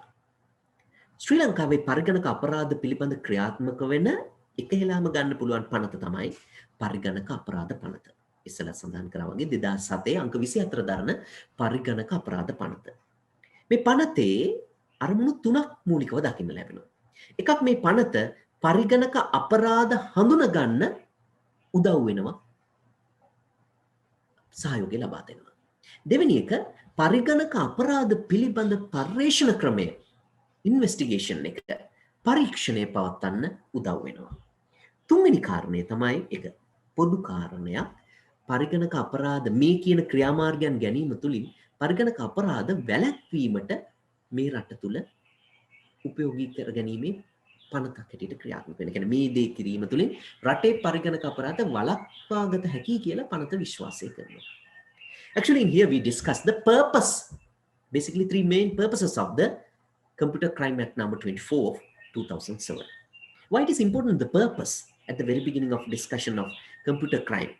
Purpose. Every time the judiciary or whatever the person, jurist or lawyers or whatever, they interprets the act or provision of that according to the purpose of that. If you know the purpose very well, then you could easily identify and understand the provision of that. That's why we want to discuss the purpose. ඔබ පනතක අරමුණ හොඳට දන්නවා නම් ඒකේ අනිවාර්ය තේරුම තමයි ඔබට පනතේ කියලා තියෙන ප්‍රතිපාදන ඉතා හොඳින් තේරුම් ගන්න පුළුවන්. ඇයි පනතක් අර්ථ නිරූපණය කරන්නේ හැම විටම ඒ පනතේ අරමුණ ඉටු වෙන විදියට. එතකොට අරමුණේ ආලෝකයේ යටතේ තමයි පනතක් දැන කියා ගන්න. පනතේ අරමුණු තුනයි මුලින් සඳහන් කරා වගේ පරිගණක අපරාධ හඳුන ගන්න උදව් කරනවා. ඇයි පරිගණක අපරාධ කියන්නේ අමුතුම අපරාධ జాතියක්. So we cannot apply the existing criminal law in the country. Existing criminal law, as you all are well aware, the penal code, which explain 95% of the criminal offences in Sri Lanka. But every time we cannot apply the same. Cannot apply. Same on the top of the computer crime. පරිගණක අපරාධවලට අපිට හැම විටම ලංකාවේ තියෙන අපරාධ නීතිය අදාළ කරගන්න බෑ.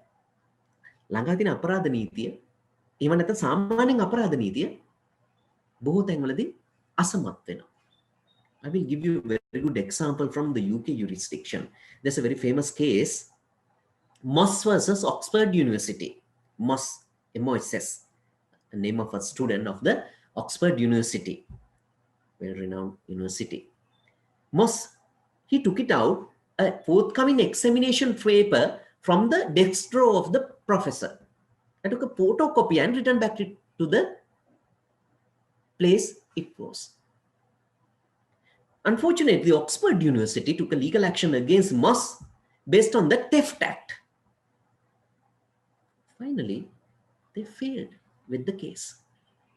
එංගලන්ත ඒ තියෙන අපුරු නඩුවක් මේක පැහැදිලි කරනවා තියෙන නීති වලින් තියෙන අපරාධ නීති පරිගණක අපරාධ වලට යොදා ගන්න බෑ කියලා. මොස් කියන නඩුවේදී උනේ මොස් කියන ශිෂ්‍යයා ඔක්ස්ෆර්ඩ් යුනිවර්සිටි එයා මේ ළඟදී එන එක්සෑම් පේපර් එකක් හොරකම් කරා ඇත්තටම අරගත්තා මේ ප්‍රොෆෙසර්ගේ ලාච්චුවෙන් අරගෙන ෆොටෝකොපියක් ගහලා ආයෙ ගෙනල්ලා තියුවා. ඉතින් මේක සම්බන්ධයෙන් ඔක්ස්ෆර්ඩ් යුනිවර්සිටිය මොස්ට නඩු දැම්මේ සොරකම පිළිබඳ පනත යටතේ. එතකොට සොරකමක්නේ. සොරකම කොහොමද විස්තර කරලා තියෙන්නේ? අපේ දඬු නීති සංග්‍රහයේත් සොරකම විස්තර කරලා තියෙන්නේ යම් කිසි දෙයක් අයිතිකරුවාගේ කැමැත්තට එරෙහිව හෝ කැමැත්ත නොමැතිව තියෙන ස්ථානයෙන් නිශ්චිත ස්ථීර වශයෙන් ඉවත් කිරීමයි සොරකම. ඔය කියන වචන ඔක්කොම සම්පූර්ණ වෙන්න ඕන සොරකමක් වෙන්න. දැන් මෙතන සොරකමක් වෙලාද නැහැනේ. ස්ථීර වශයෙන් ඉවත් කළා නැහැනේ. ඉවත් කළා නැහැ. අනිත් කොටස් සම්පූර්ණ වුණාට වැඩ නැහැ. ස්ථීර වශයෙන් ඉවත් කළා නැහැ. ඇයි ආපහු තියෙනවනේ. ඉතින් සොරකම යටතේ නඩු දැම්මොත් ඒක නඩුව පරාදයි. හැබැයි අපි කාටත් තේරෙනවා ඕ එයා දෙයක් හොරකම් කළා තමයි. දත්ත හොරකම් කළා. අදහස හොරකම් කළා. අන්න හැම විටම තියෙන නීති ප්‍රමාණවත් වෙන්නේ නැහැ. පරිගණක නීති එක්ක වැඩ කරන්න. පරිගණක අපරාධ එක්ක වැඩ කරන්න. So it is very important to have a new type of crime.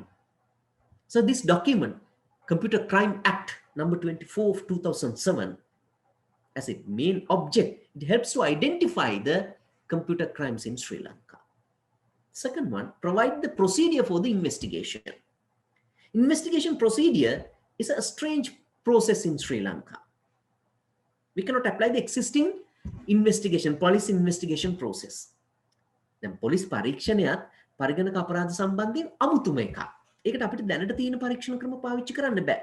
මම හිතන්නේ අසේලත් සඳහන් කරා ඔවුනුත් CID එකත් එක්ක ඉතා සමීපව කටයුතු කරන මොකද ඒ වගේ විශේෂඥයන්ගේ තාක්ෂණික විශේෂඥයන්ගේ දැනුම අවශ්‍යයි.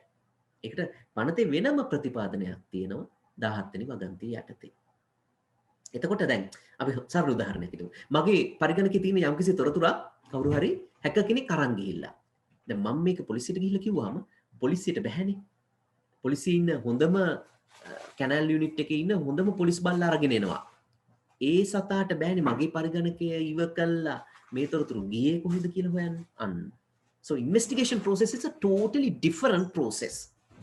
That's why this instrument, legal instrument, Computer Crime Act helps to run the procedure for the investigation. The final objectives of the third one is a general one, prevent such type of crime in Sri Lanka. එහෙනම් පරිගණක අපරාධ පනත තමයි ශ්‍රී ලංකාවේ ක්‍රියාත්මක වෙන්නේ. ඒ පනත අරමුණු තුනක් ඔස්සේ ක්‍රියාත්මක වෙනවා. මේ පනත අපරාධ ගණනාවක් හඳුන්වා දීලා තියෙනවා. අපිට ඉස්සරහදී ඒක වෙන වෙනම කතා කරන්න පුළුවන් වෙන ප්‍රශ්න අනුව දල වශයෙන් කිව්වොත් unauthorized access under the section 3 of the act. Unauthorized access. It is a computer offense in Sri Lanka.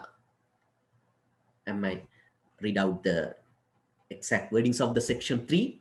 Any person who intentionally does any act in order to secure for himself or for any other reason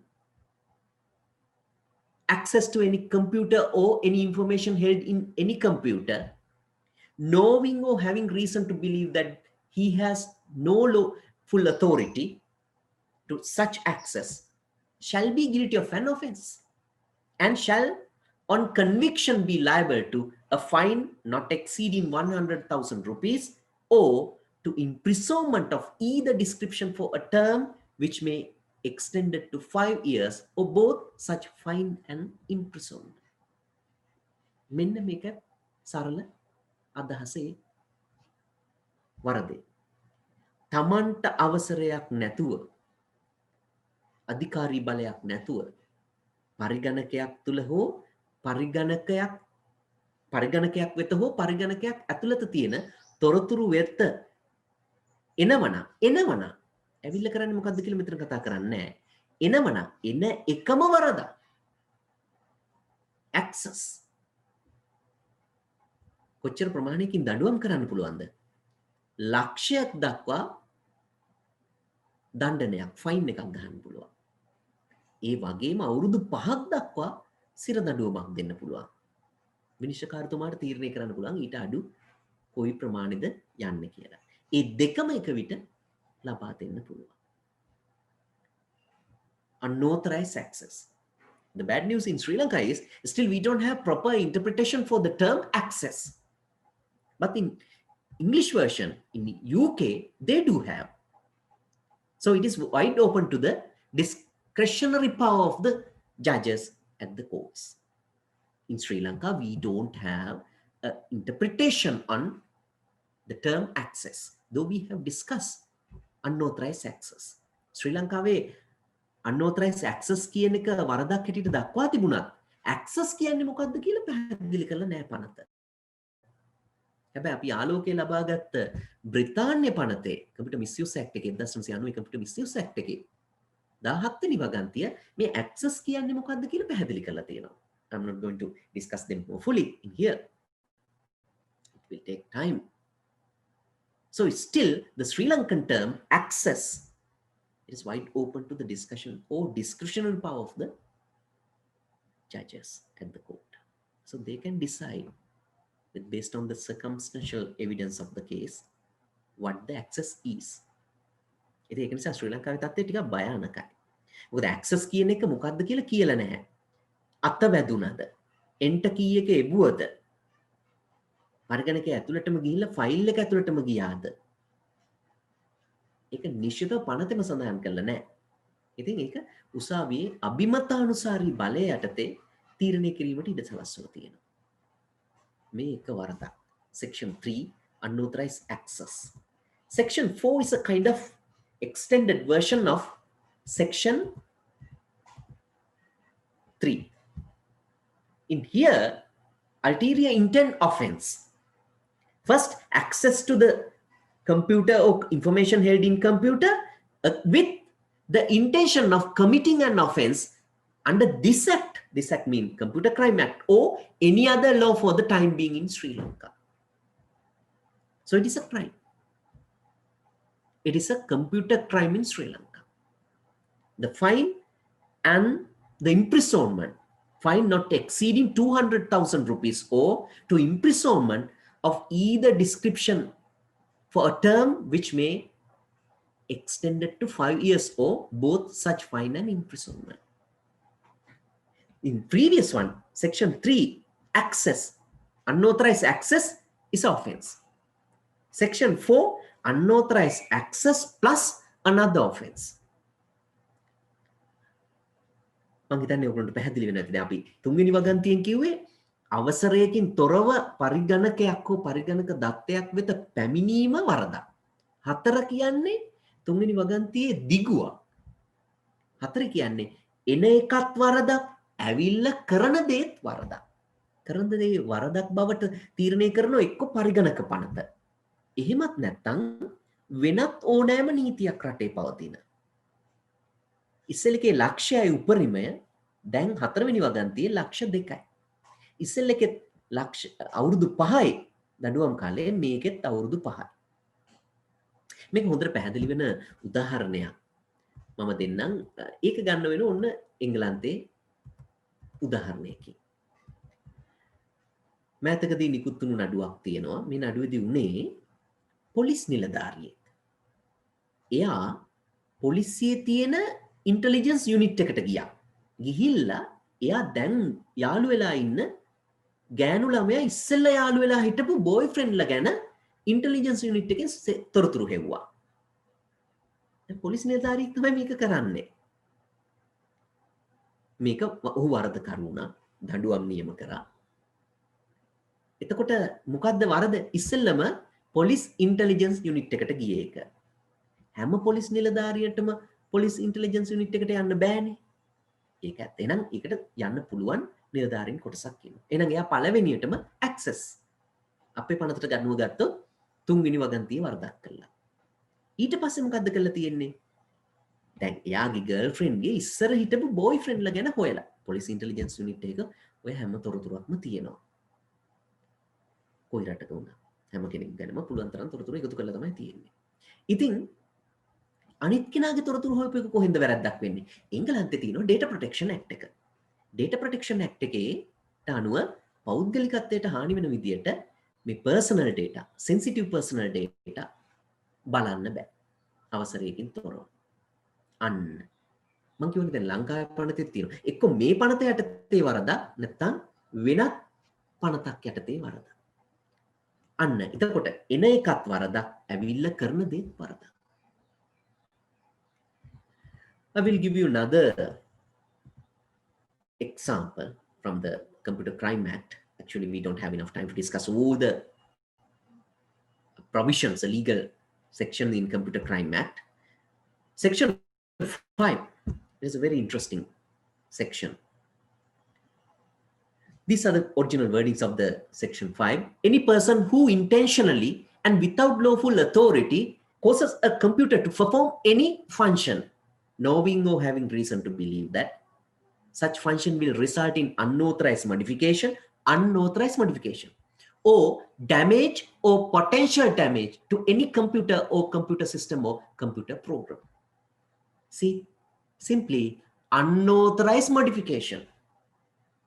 Unauthorized modification is a crime under the purview of Section 5 of the Computer Crime Act. තමන්ට අවසරයක් නැතුව යම්කිසි පරිගණක උපාංගයකට කරනු ලබන වැඩි දියුණු කිරීමක්, වෙනස් කිරීමක් පරිගණක වරදක්. පරිගණක අපරාධ පනතේ 5 වෙනි වගන්තිය යටතේ වරදක්.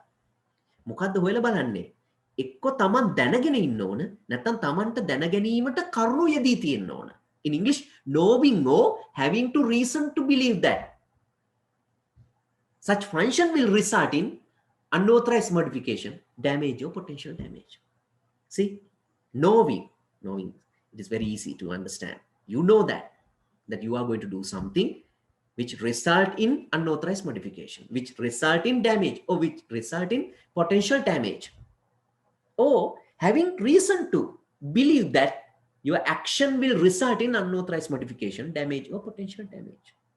In Sinhala, ඔබ දන්නවා ඔබ කරන ක්‍රියාවෙන් තමන්ට අවසරයක් නැති වෙනසක් සිද්ධ වෙනවා. එක්ක ඔබ දන්නවා ඔබ කරන ක්‍රියාවෙන් අනිත් කෙනාට හානියක් වෙනවා. එක්ක නැත්තම් තමන් දන්නවා තමන් කරනු ලබන ක්‍රියාවෙන් අනිත් කෙනාට විය හැකි අනතුරක් සිද්ධ වෙනවා. මම හිතන්නේ පොඩ්ඩක් අපේ සංනිවේදනයේ පොඩි ගැටලුවක් ඇති. මම ඇහෙනවා පේන්නේ කරන ලද ඉල්ලීමට අනුව මම මගේ කැමරා එක ඔන් කරලා තියෙන්නේ.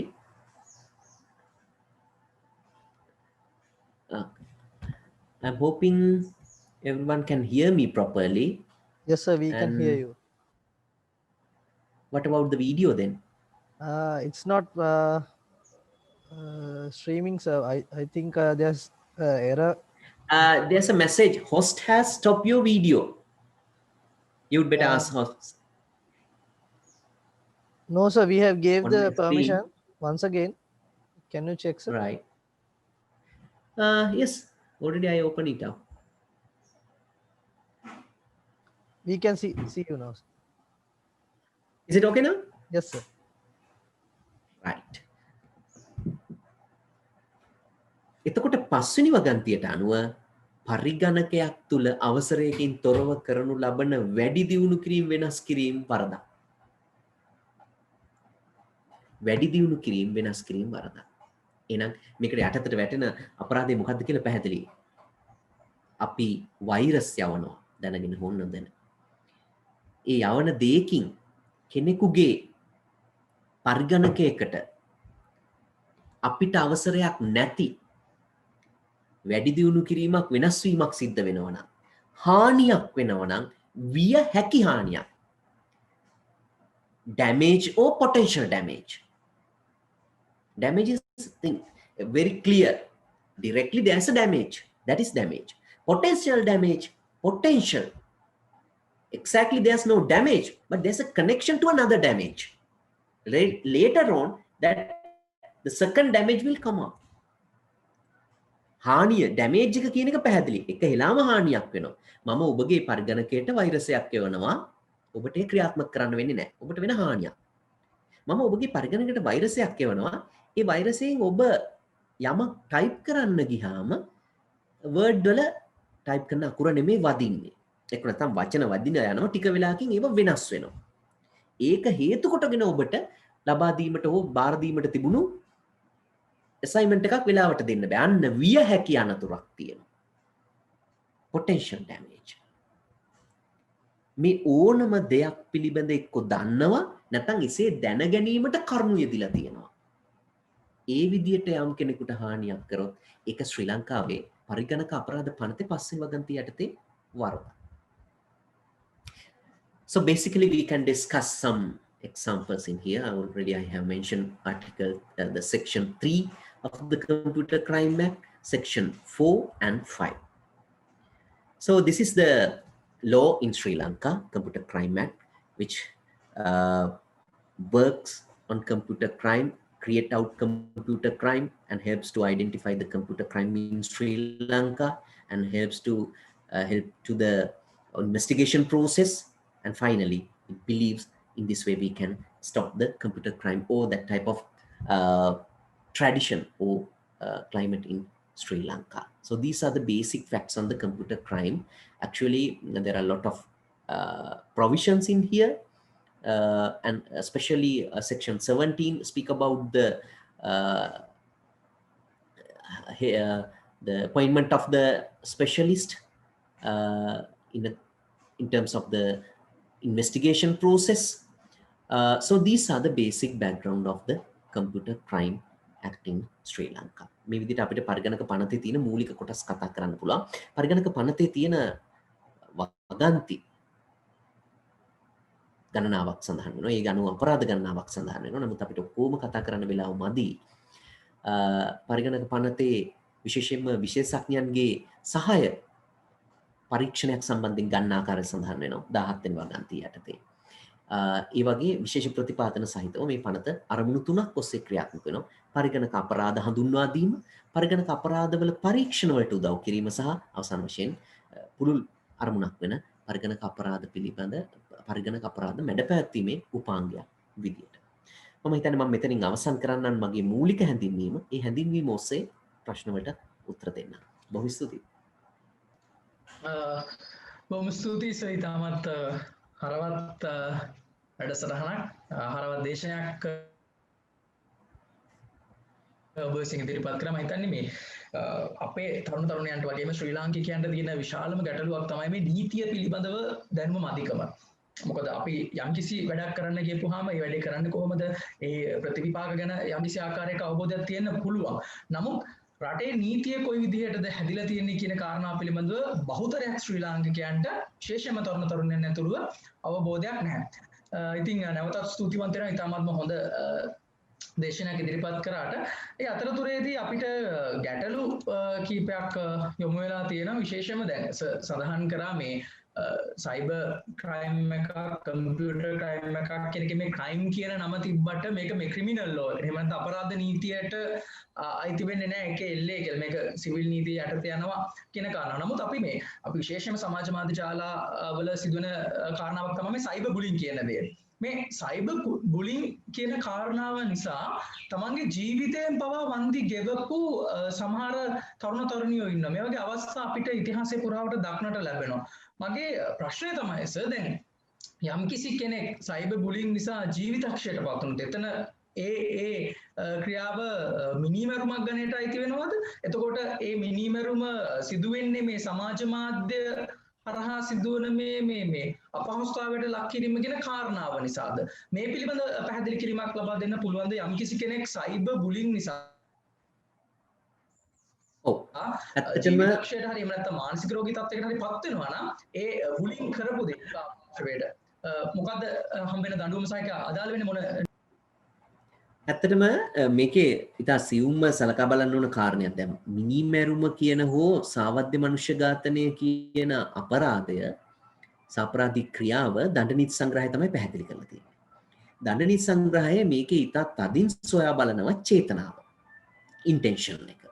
අපි ඒක නීති භාෂාවෙන් කිව්වොත් actus rea කියන එක සහ මෙන්ස්ට්‍රියා කියන කොටස. ඒ කියන්නේ ක්‍රියාකාරී කොටසක් තියෙන්න ඕන. ඒ වගේම මේ පිටුපස්ස හිතක් තියලා තියෙනවා. ඔය දෙකම නැති වුණොත් අපරාධයක් නැහැ. පරිගණක අපරාධ පනත තුලත් ඒක එහෙමයි.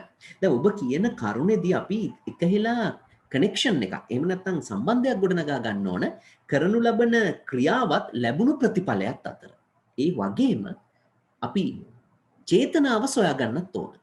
එතකොට ඔය ඔක්කොම සම්පූර්ණ වුණොත් සයිබර් බුලින් එකක් හරහා කෙනෙක් මිය ගියොත් ඒකේ දැඩි තර්කානුකූල සම්බන්ධයක් ගොඩ නැගුවොත් ඒක මිනිමැරුමකට යන්න පුළුවන්. මිනිමැරුමක් නොවුනත් මිනිමැරුම නොවන සාවද්‍ය මනුෂ්‍ය ඝාතනය culpable homicide not amounting to murder කියන කොටසට වැටෙන්න පුළුවන්. හැබැයි මගේ දැනුමේ හැටියට මට අවබෝධ වෙන හැටියට ඒ ඉතා අපහසු කරුණක් වෙයි මිනිමැරුමක් කියන එකේදී ඔප්පු කර ගැනීම සඳහා. මොකද මේ දේ සිදුවීමට එක හෙලාම බුලින් කියන එක බලපෑවක් කියන එක අපි සාමාන්‍ය දැනුමට අනුව අපිට කියන්න පුළුවන් මේ දේ නිසා තමයි මේක වුනේ. නමුත් නීතියේ කෝණයෙන් එය ඔප්පු කර ගැනීම යම් තාක් දුරකට අපහසුයි මිනිමැරුම සම්බන්ධයෙන්. ඕ සාවද්‍ය මනුෂ්‍ය ඝාතනයේ සම්බන්ධයෙන්. නමුත් බුලින් කියන කාරණේ වෙනම ගත්තොත් එහි ප්‍රතිඵලය නොව බුලින් කියන කාරණය ගත්තොත් ඒක පරිගණක පනත සහ දඬ නීති සංග්‍රහය ඇතුලේ අර්ථ නිරූපණය කරගන්න පුළුවන්. ඒ කියන්නේ කෙනෙක්ව අපහසුතාවයට පත් කිරීමේ අරමුණින්ම පරිගණක අන්තර්ගතයක් භාවිතයට ගන්නවා. ඒක සයිබර් බුලින්. බුලින් කියන එක අවසාන වශයෙන් සාමාන්‍ය සමාජය තුල තියෙන්නත් පුළුවන්. ඒ කියන්නේ පරිගණක අන්තර්ගතයක් නෙමෙයි වෙනත් මාධ්‍යයක් තුලින් කෙනෙකුට හිරිහැර කරනවා. එතකොට ඒක සම්පූර්ණයෙන්ම වැටෙන්නේ එහා සමගාමී වෙච්ච වෙනත් අපරාධයකට. වෙනත් ක්ෂේත්‍රයකට. ඒක නිසා අපි දැන් නිතර මේ බුලින් ගැන කතා වෙනවා. පරිගණක මාධ්‍ය ඉතා පහසුවෙන් බුලින් වලට යොදා ගන්නවා. මොකද පරිගණක මාධ්‍ය තියෙන හරි පහසු ගතිය තමයි කරන කෙනාට හැංගිලා කරන්න පුළුවන්. කරන කෙනාට වෙනත් කෙනෙකුගේ මූණක් දාගෙන කරන්න පුළුවන්. ඉම්පර්සනේට් වෙලා. ඉතින් ඒක නිසා මේ අපරාධවලට යොමු වෙන ප්‍රමාණය වැඩි පරිගණකේ හරහා. පරිගණකේ හරහා විශේෂයෙන්ම අන්තර්ජාලයට සම්බන්ධ වෙලා තිනකොට අපි දන්නවා කවුරුත් මේ සෝෂල් මීඩියා හරහා මිනිස්සු හොයාගන්න ලේසි. තමන්ගේ ඒ පුරුද්දට තමන්ගේ ඒ ක්‍රියාව සඳහා හානියට පත් වෙන කෙනෙක්ව හොයාගන්න භාවිතා කරගන්න තියෙන ඉඩකඩ වැඩි. ඉතින් ඒක නිසා සයිබර් බුලින් කියන එක වඩා වේගෙන් ජනප්‍රිය වෙවි යනවා. නමුත් ශ්‍රී ලංකාව තුලත් අද දවසේ මේක සයිබර් බුලින් නොවි එක කෙලින්ම අපරාධ නීතිය ඔස්සේ තමයි කටයුතු කරන්න වෙන්නේ. ඔබ ඇහුවා වගේ මිනිමැරුමකට ගන්නවා නම් ඒකේ ඉතා ඍජු දැඩි සම්බන්ධතාවයක් තියන්න ඕන ක්‍රියාවෙත් චේතනාවෙත්. එසේ වුවොත් තමයි ඒක සම්බන්ධ කරගන්නේ. මම මේ දෙන උත්තරේ වැරදියට ගන්න එපා අනිත් පිරිස. ඒ කියන්නේ කෙනෙක් වැරදියට හිතන්න එපා අපි එහෙනම් මේක කරලා බේරෙන්න පුළුවන් කියලා. නෑ එහෙම එකක් නෙමෙයි මම සඳහන් කරන්නේ. අපිට යම්කිසි තැනක බුලින් නිසාම කෙනෙක් මිය ගියොත් ඒ ඔප්පු කරන්න තියෙන ඉඩකඩ ඉතා සීමිත වේ. නැහැ නෙමෙයි ඉතා සීමිත වේ. මොකද අපරාධ නීතියේදී විශේෂ ලක්ෂණයක් තියෙනවා. අපරාධ නඩුවක තියෙන මූලිකම ලක්ෂණය තමයි ඒ නඩුව පටන් ගන්නෙම වරදකරුවා නිවැරදියයි උපකල්පනය කළා. ඒ කියන්නේ presumption of innocence. නිවැරදිභාවයේ පූර්ව නිගමනයේ ඉඳන්. ඉතින් දැඩි පරිශ්‍රමයකින් තමයි කරුණු සහිතව ඔහු විසින් වරද කරා කියලාම ඔප්පු කරන්න ඕනේ. ඒ සඳහා පාවිච්චි කරනවා actus rea, mens rea. ක්‍රියාව කළ බව සහ ක්‍රියාව කිරීමේ චේතනාව තිබුණු බව. එතකොට අවසාන වශයෙන් මිනිමැරුමක් නම් මිනිමැරීමේ ක්‍රියාව තියෙන්න ඕන, මිනිමැරීමේ චේතනාව තියෙන්න ඕන. ඔය දෙක මැද බුලින් පාවිච්චි කරලා තියෙන්න පුළුවන්. හැබැයි බුලින් එකකින් ක්‍රියාවට ගියා කියන කොටස මගේ දැනුම හැටියට ටිකක් අපහසු වෙයි මිනිමැරීම සහ එවැනි අපරාධ. මේක වැරදිට අනිත් පැත්තට ගන්න එපා. මේකේ කියවෙන්නේ මම අපරාධ නීතිය සම්බන්ධයෙන් කතා කරේ අහපු ප්‍රශ්නය අනුව. නමුත් බුලින් කියන එක අපි කීයටවත් ප්‍රොමෝට් කරන කාරණයක් නෙමෙයි. සයිබර් බුලින් කියන එක. විශේෂයෙන්ම දැන් මම හිතන අසේල ඉතා තාක්ෂණික පැත්තෙනුත් සමාජීය අත්දැකීම් පැත්තෙනුත් ඉතා නිවැරදිව සඳහන් කරා දැන් බුලින් එකකින් වැළකෙන්නේ කොහොමද කියලා. මම හිතන්නේ ඕගොල්ලෝගේ ටැග් ලයින් එකෙත් ඉතාම ලස්සන දෙයක් සඳහන් කරලා තියෙනවා. මොකද මේ අපිට තාක්ෂණයෙන් අපි ආරක්ෂා වුණා, අපි ආරක්ෂිතයි කියලා හිතනවට වඩා ආරක්ෂා වීමට ක්‍රියාමාර්ග අරගෙන ඉන්නවා කියලා ඉන්න එක වඩා යෝග්‍යයි. ඉතින් ඒක නිසා මට හිතෙනවා කොයි වෙලෙත් ඒ සිතුවිල්ලේ ඉන්න එක හැමතිස්සෙම ආරක්ෂා වී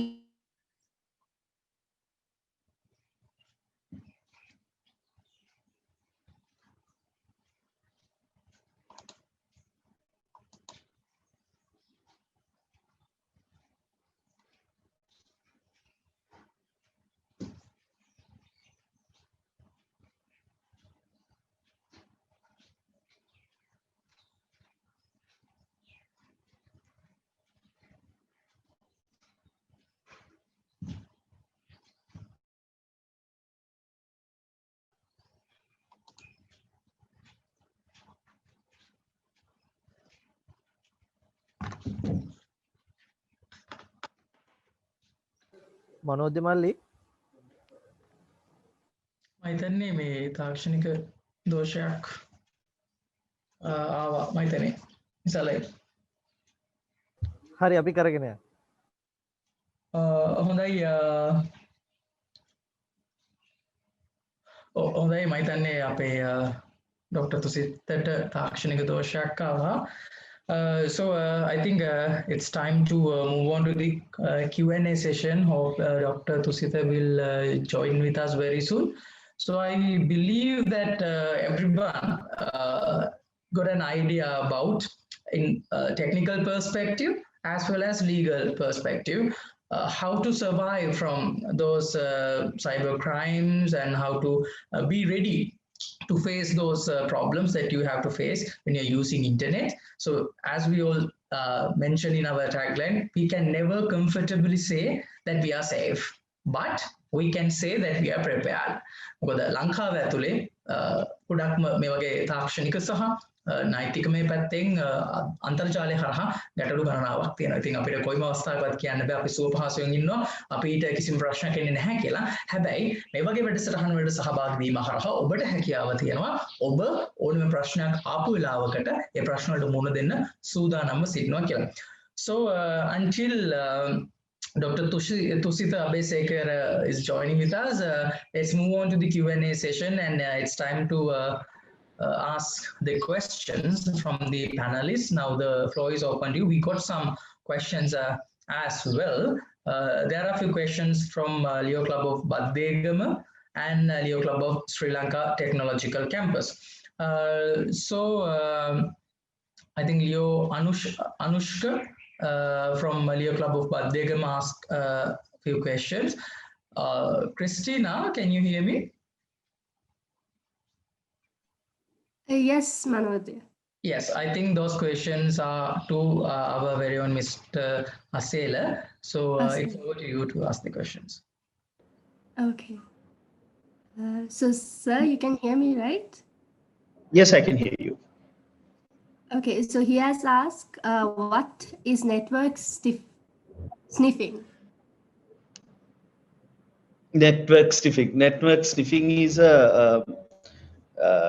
well, it's a tool you use. There are certain tools to find out in a network what are we called. I don't want to get too technical because then the purpose is defeated. But Very simply, it's a tool you use to identify in the network what are the vulnerabilities. So it's open ports and all that. So that is one way a cyber criminal uses to see the parameter of the network to see how vulnerable each part of the network is to try to gain access. Very simply, that's what network sniffing is. Okay, so thank you for the answer. And then it was a short and sweet answer with mathematical stuff included as well. So the next question he wanted to ask is, how does encryption work? That's a long answer, but again, I'll give a very simple answer because again, it's another lecture on how encryption works. But very simply, encryption work is when a message is transmitted from person A to person B, there is a chance that a person C can intercept that message and read that message.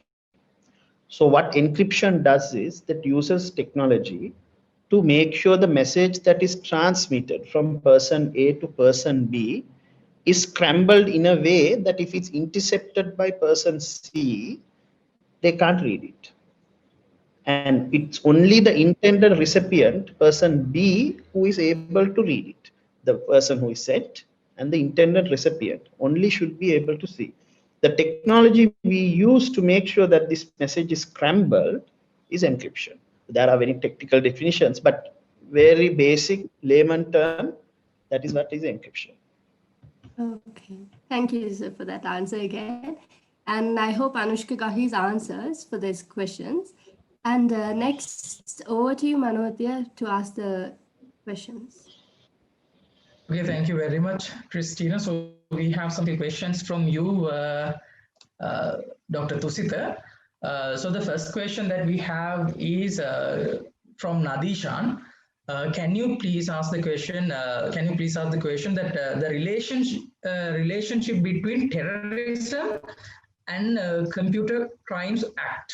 So what is the relationship between ත්‍රස්තවාදය සහ පරිගණක අපරාධ අතර මේ පනත සම්බන්ධව තියෙන සම්බන්ධතාවය මොකක්ද කියන එක තමයි සර් නදීෂාන් අපෙන් ප්‍රශ්නයක් විදිහට යොමු කළා. සාමාන්‍යයෙන් දැන් අපිට තියෙන්නේ පරිගණක අපරාධ පනත. එතකොට මේක භාවිතා කරන්න පුළුවන් අපරාධමය ක්‍රියා වැළැක්වීම සඳහා. අපරාධමය ක්‍රියා වැළැක්වීම සඳහා මේ පනත භාවිතා කිරීමේදී විශේෂ පහසුවක් තිබෙනවා. ටෙරොරිසම් කියන කාරණා සඳහා සියලුම දේ පටන් ගන්න අපරාධයක හැටියට. එතකොට ඒ අපරාධ ගණයට වැටෙන සියලු දේ නතර කිරීමේදී ටෙරොරිසම් වලට ඇඩ්‍රස් කරන්න පුළුවන්. දැන් මම කියන්නේ දැන් ත්‍රස්තවාදය.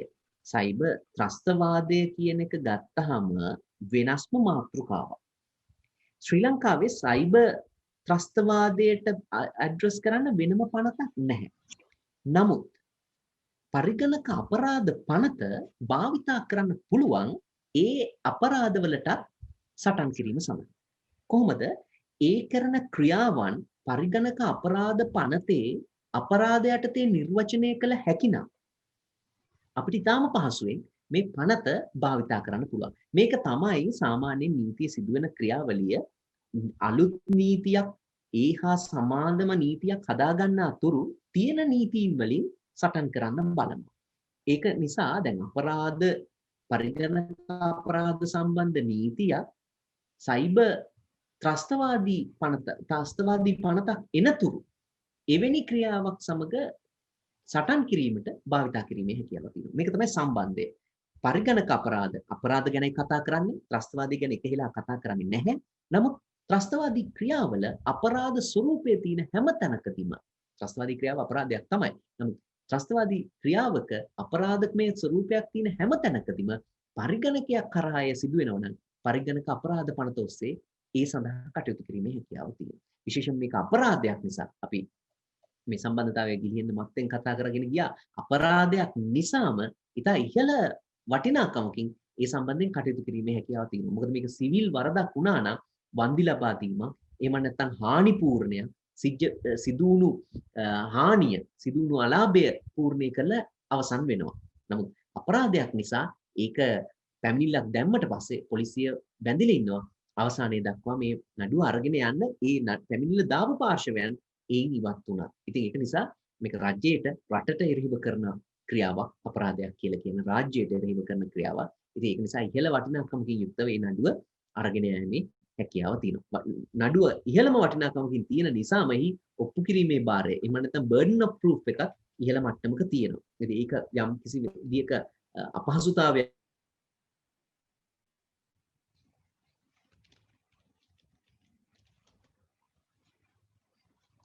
නොමැති වුණා.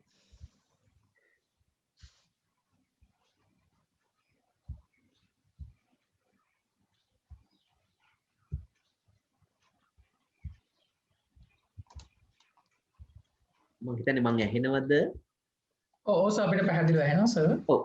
ඒක තමයි දෙන්න පුළුවන් උත්තරේ. දැනට විශේෂ නීතියක් මේ සම්බන්ධයෙන් නොතිබුණත් පරිගණක අපරාධ පනත භාවිතා කොට එහි තියෙන අපරාධ ස්වරූපයේ සමග කතා හොඳයි. හොඳයි බොහොම ස්තුතියි මේ ප්‍රශ්නෙට පිළිතුරු ලබා දුන්නාට. තවත් ගැටලුවක් අපිට ලැබිලා තියෙනවා සර්. අපේ තොරතුරු දැන ගැනීමට ඇති පනතක් තියෙනවා. මම හිතන්නේ ඒකේ දැන් වර්තමාන තත්ත්වය පිළිබඳවත් පැහැදිලි කිරීමක් කරනවා නම් හොඳයි. සහ ඒ පනත සහ මේ කම්පියුටර් ක්‍රයිම්ස් ඇක්ට් එක මේ පරිගණක අපරාධ සම්බන්ධ පනත මේ ක්ලෑෂ් වෙන එහෙම නැත්නම් මේ ඒක එකිනෙක මේ ඝට්ටණය වෙන තැන් තියෙනවද කියලා ප්‍රශ්න කරනවා. අපි මේ ප්‍රශ්න අහන ඉෂාරා විජේකෝ.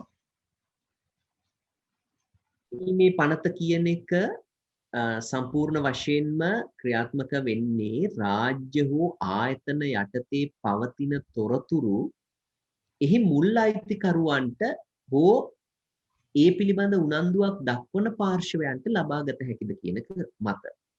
මේ පනත ඇති කිරීමේදීම අරමුණක් හැටියට ක්‍රියාත්මක වෙනවා. පනතේම සඳහන් වෙලා තියෙනවා. විශේෂයෙන්ම පනතේ පූර්විකාව තුළ මේ පනතේ අරමුණක් තමයි මේ යහපත් පාලන තන්ත්‍රයක් ඇති කර ගැනීම තොරතුරු සම්බන්ධයෙන්. ඒ වගේම යහපත් පාලන තන්ත්‍රයකට මේ තොරතුරු කියන කාරණය උදව් උපකාර කර ගැනීම. ඒ වගේම මේ පනතේ තවත් අරමුණක් තමයි විනිවිදභාවයක් පවත්වාගෙන යාම. ට්‍රාන්ස්පරන්සි කියන එක. ඔය කියන කරුණු පෙරදරි කරගෙන තමයි මේ පනත ක්‍රියාත්මක වෙන්නේ. මම අර ඉස්සෙල්ලා කිව්වා වගේ පනතේ අරමුණ තේරුම් ගත්තාම පනතේ සියලු වගන්ති තේරුම් ගැනීමේ හැකියාව තියෙන ඉතා පහසුවෙන්.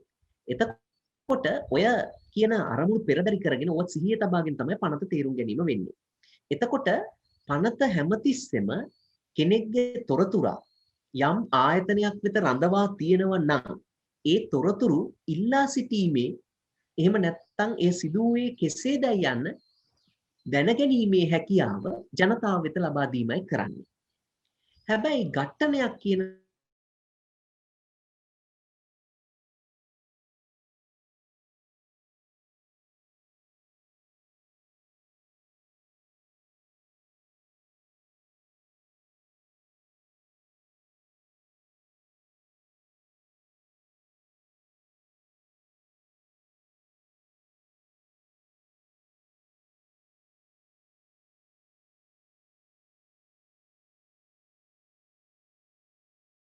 පුළුවන් තොරතුරු කියන එක තීරණය කරන උදාහරණයක් හැටියට මේ පනත වගුණොත් ඉතා සීමා සහිත අවස්ථාවන් නැති කරනවා.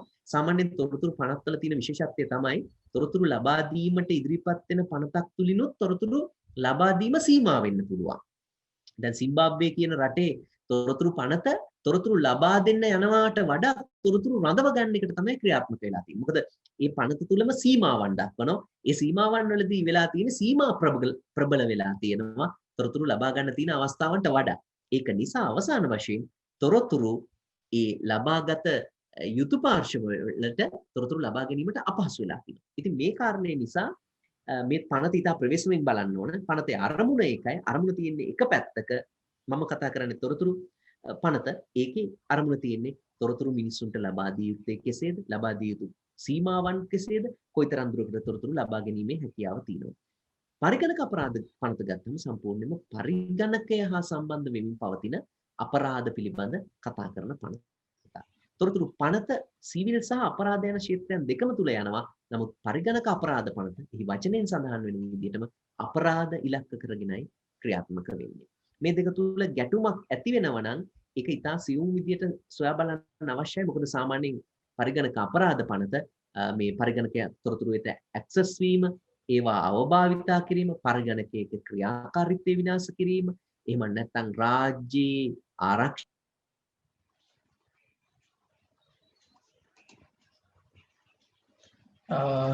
මම හිතන්නේ නැවතත් පොඩි තාක්ෂණික දෝෂයක්කට මුහුණ දෙන්න වෙලා තියෙන අපේ ડોક્ટર තුසිත අබේසේකරට. අපි ડોક્ટર තුසිත අබේසේකර නැවත අපේ සංවාදයේ එකතු වෙන කාල සීමාව අතරතුර I would like to turn to Mr. Asela Waidyalankara sir. I would like to ask the same question from you as well. So what is the state of Computer Act as well as the relationship between cyber security as well as terrorism? Can you give an idea on that, sir?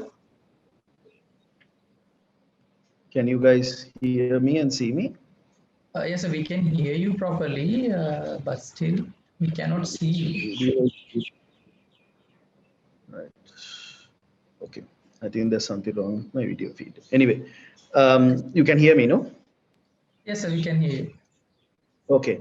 So that's an important question, because what we've seen of late, when I think the professor has, it's a very important point that he mentioned.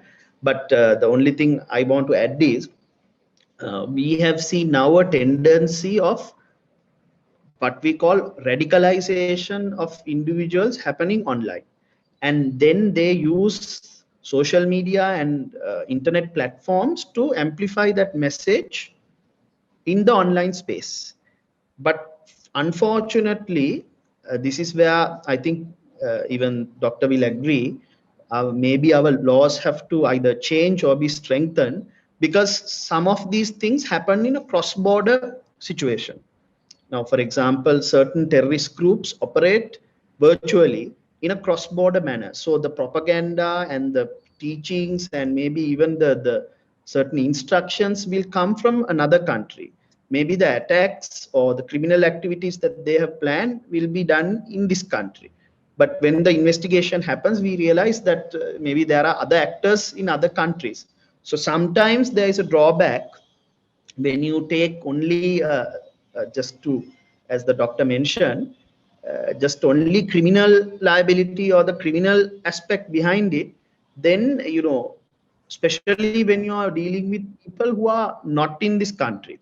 මේ රටෙන් එහා ඒ ත්‍රස්තවාදී කටයුතු වල සම්බන්ධ වෙන කට්ටියත් එක්ක ඒගොල්ලෝ ඒ සැකකරුවන් එක්ක මේව කරන්නේ කොහොමද, ඒ සැකකරුවන් අරෙස්ට් කරන්නේ කොහොමද, ඒ සැකකරුවන්ගේ මේ ක්‍රියාදාමයට සක්‍රියව දායක වුණාද නැද්ද කියන එක තහවුරු කරන්නේ කොහොමද කියන එකේ ගැටලුවක් තියෙනවා.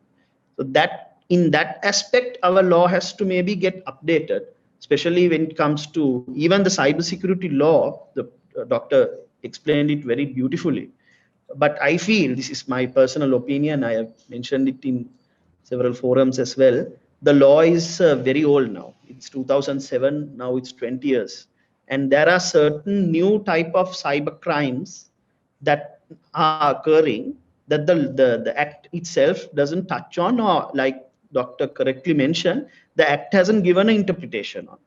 Now, for example, if a state entity is under ransomware attack, and if they pay the ransomware, what is the legal position? So that Sri Lankan the law or the Sri Lankan legal background doesn't give an interpretation on that. But there are certain countries, for example in the US, a state entity cannot pay the ransomware. It is considered a criminal payment. So like that, we have to, as the digital space expands, like I said, the criminal activities also expand.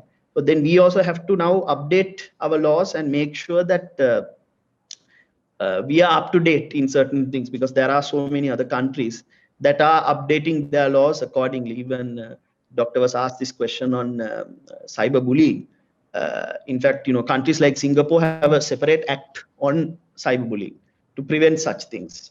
But also, act is also not enough, because sometimes doctor correctly mentioned there is a provision in that, even our Computer Crimes Act, to have experts to give testimony. But If I am correct, if I'm wrong, I think please, doctor, you can correct me. But I think there's only one case where a computer expert has come and testified in court for the entire 20 years that act has been there.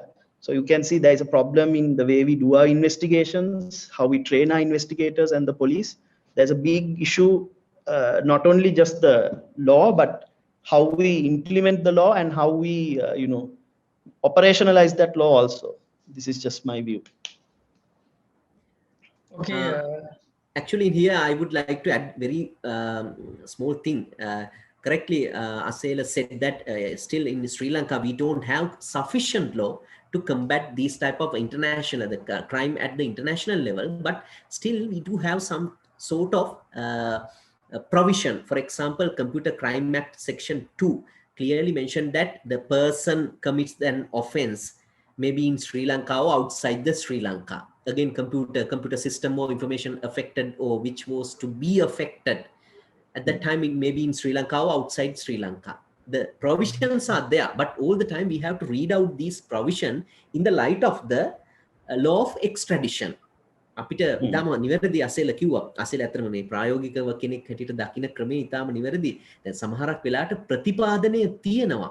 නමුත් ඒක ක්‍රියාකාරී මට්ටමේදී හරිම වෙනස්. දැන් දෙවෙනි වගන්තිය කියනවා එක්ක පරිගණකයේ ලංකාවේ හෝ පිට තියෙන්න පුළුවන්. එක්කෝ මේ වරද කරන කෙනා ලංකාවේ හෝ පිට ඉන්න පුළුවන්. හානියට පත් වෙන කෙනා ලංකාවේ හෝ පිට වෙන්න පුළුවන්. හානිය ලංකාවේ හෝ පිට වෙන්න පුළුවන්. ලංකාවේ පළවෙනි වතාවට මේ වගේ වගන්තියක් පනතකට එන්නේ. ඒ කියන්නේ ලංකාවේ අධිකරණයකට අධිකරණ බල ක්ෂේත්‍රය ජුරිස්ඩික්ෂන් එක ලෝකෙ ඕනම තැනකට විහිදවන්න පුළුවන් කියනවා. නමුත් මේක අපිට කියවන්න වෙන්නේ law of extradition. එහෙම නැත්නම් උදපන නීතිය යටතේ. රටවල් අතර අපරාධකරුවන් හුවමාරු කරගන්නා නීතිය යටතේ. ඉතින් ප්‍රැක්ටිකලි ජාත්‍යන්තර නීතිය මූලධර්ම අනුව ක්‍රියාත්මක වෙන දෙයක්. Exactly, Asela said what you said, it is very correct. Of course, we do have some sort of provisions, but every time we have to read it out under the light of the practical notion. For example, Section 2, exactly the section 2 of the Computer Crime Act explain we can expand our jurisdiction towards the word, but we have to apply the law of extradition at the same time. It is not an easy task. Correct. Doctor, I also have a question, if you don't mind. Now, we are party to the Budapest Convention. We have recently signed in 2016, but I feel that gives us some sort of opening to share information on cybercrime and all, etc. But still, I don't think that gives, we are not ratified it within this country, right? Although we have signed it. What sort of legal provision or legal background does it give currently?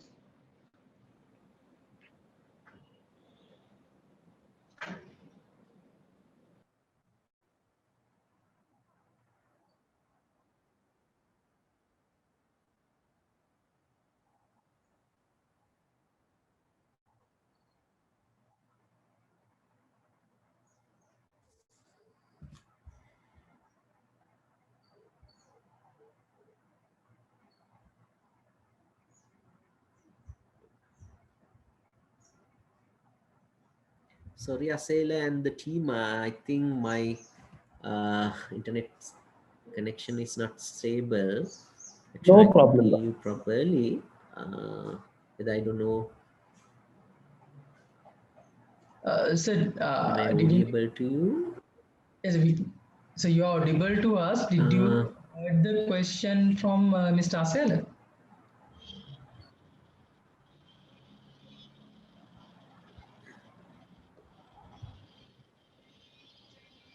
I think there's a huge delay when you are. I take No, it offline. I haven't. Okay, then. Okay. Let's. I think the time also passing now, so we will arrange a separate discussion or a contact point for discuss that matter, and we will provide information to our valuable listeners and viewers as well. So to wrap up the session, I have one final question from our Dr. Thusitha. Sir මේ ප්‍රශ්නය ගොඩක් පොදුවේ ගොඩක් අය අහපු ප්‍රශ්නයක්. ඇත්තටම මේ මම හිතන්නේ මේක ඉතාමත් වැදගත් ප්‍රශ්නයකුත් වෙනවා. අපි මොකක් හරි සයිබර් ක්‍රයිම් එකකට හරි කාගේ හරි උගුලකට ට්‍රැප් එකකට අහු වුණොත් අපි කියන්නේ වින්දිතයා බවට පත් වුණොත් මොකක් හරි හේතුවක අපි කොහොමද මේකෙන් ගැලවෙන්නේ සහ මේකට මොකක්ද අපි ගන්න පුළුවන් ක්‍රියාමාර්ග අපි නොදැනුවත්ව මේකට මේ වගේ ට්‍රැප් එකකට උගුලකට හසු වුණොත් අපි මොනවද මේ වෙනුවෙන් ඉමීඩියට්ලි ඉක්මනින්ම ගන්න පුළුවන් ක්‍රියාමාර්ග තියෙන්නේ. ඒකට පිළිතුරක් මම අපේ ડોક્ટર තුසිතගෙන් බලාපොරොත්තු වෙනවා. ඒ වගේම තමයි ડોક્ટર තුසිතගෙන් පස්සේ අපේ මිස්ටර් අසේල අපි මම දෙදෙනාගෙන් යම් කිසි අදහසක් බලාපොරොත්තු වෙනවා මේ ගැටලුවට. අපි මුලින්ම අවස්ථාව ලබා දෙමු අපේ ડોક્ટર තුසිතට. මම හිතන්නේ ડોક્ટર තුසිත ආපහු සැරයක් ටෙක්නිකල් එරර් එකක් එන්න ඇති. So Mr. Asela, it's over to you. Do you have any idea or suggestion? Yeah, I do. Again, my video doesn't seem to be working, but you can hear me, no? Yes, that's Manoja totally මට fine. මේ That's හරියට not ඇහුන්නේ you මාව switching on the video. ඉතින් දේවල් පැහැදිලි වෙනවා. මගේ ප්‍රශ්නේ උනේ යම්කිසි ආකාරයකින් අපි නොදැනුවත්ව හෝ අපි දන්න මේ අන්තර්ජාලය හරහා සිදුවන අපරාධ I can hear you not properly, but ඕකේ හරි අපි සර් වෙත යොමු වෙන්න මම අවස්ථාව ලබා දෙන අපේ අසේල සර්ට අසේල සර්ගේ පිළිතුරෙන් පස්සේ අපි තුසිත සර්ට යොමු වෙමු. මම ඩොක්ටර්ටත් මම හිතනවා මට වැඩිය ඩොක්ටර් ලොකු වපසරියක් මේ උත්තරේ දෙයි. සාමාන්‍යයෙන් සයිබර් ක්‍රයිම් එකකට ඔබ හිතනවා නම් මේවා කරන්න පුළුවන් කියලා ඉස්සෙල්ලාම මම ප්‍රධාන වශයෙන් මේක සමාජ මාධ්‍ය කියන්නේ සෝෂල් මීඩියා වල නම් ඔබට පුළුවන් කෙලින්ම ඊමේල් හරහා මේ SL සර්ට් ආයතනය සමග සම්බන්ධ වෙන්න.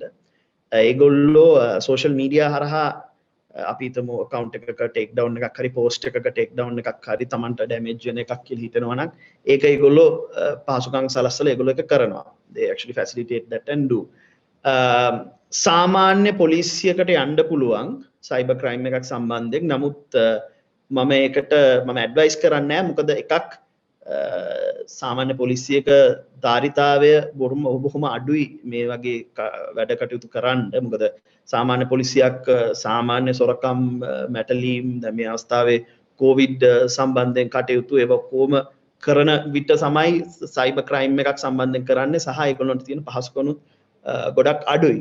ඒහා කියන්නේ if you compare that with the CID cyber crimes unit, they have some sort of equipment and resources and some sort of training to do that. So you can drop an email to the CID cyber crimes unit. ඒගොල්ලන්ට email එකකින් සම්බන්ධ වෙන්න පුළුවන්. නැත්නම් CID cyber crimes unit එකට ගිහිල්ලා ඒගොල්ලෝ complaint එකක් දාන්න පුළුවන්. ඒ ක්‍රම දෙක තමයි දැනට ලංකාවේ තියෙන ප්‍රධානම ක්‍රම දෙක. තව මේ Women and Children Bureau එක තියෙනවා. මේ ළමහා කාන්තා කාර්යාංශය තියෙනවා. මම හිතන්නේ ඒකේ investigation unit එකක් තියෙනවා.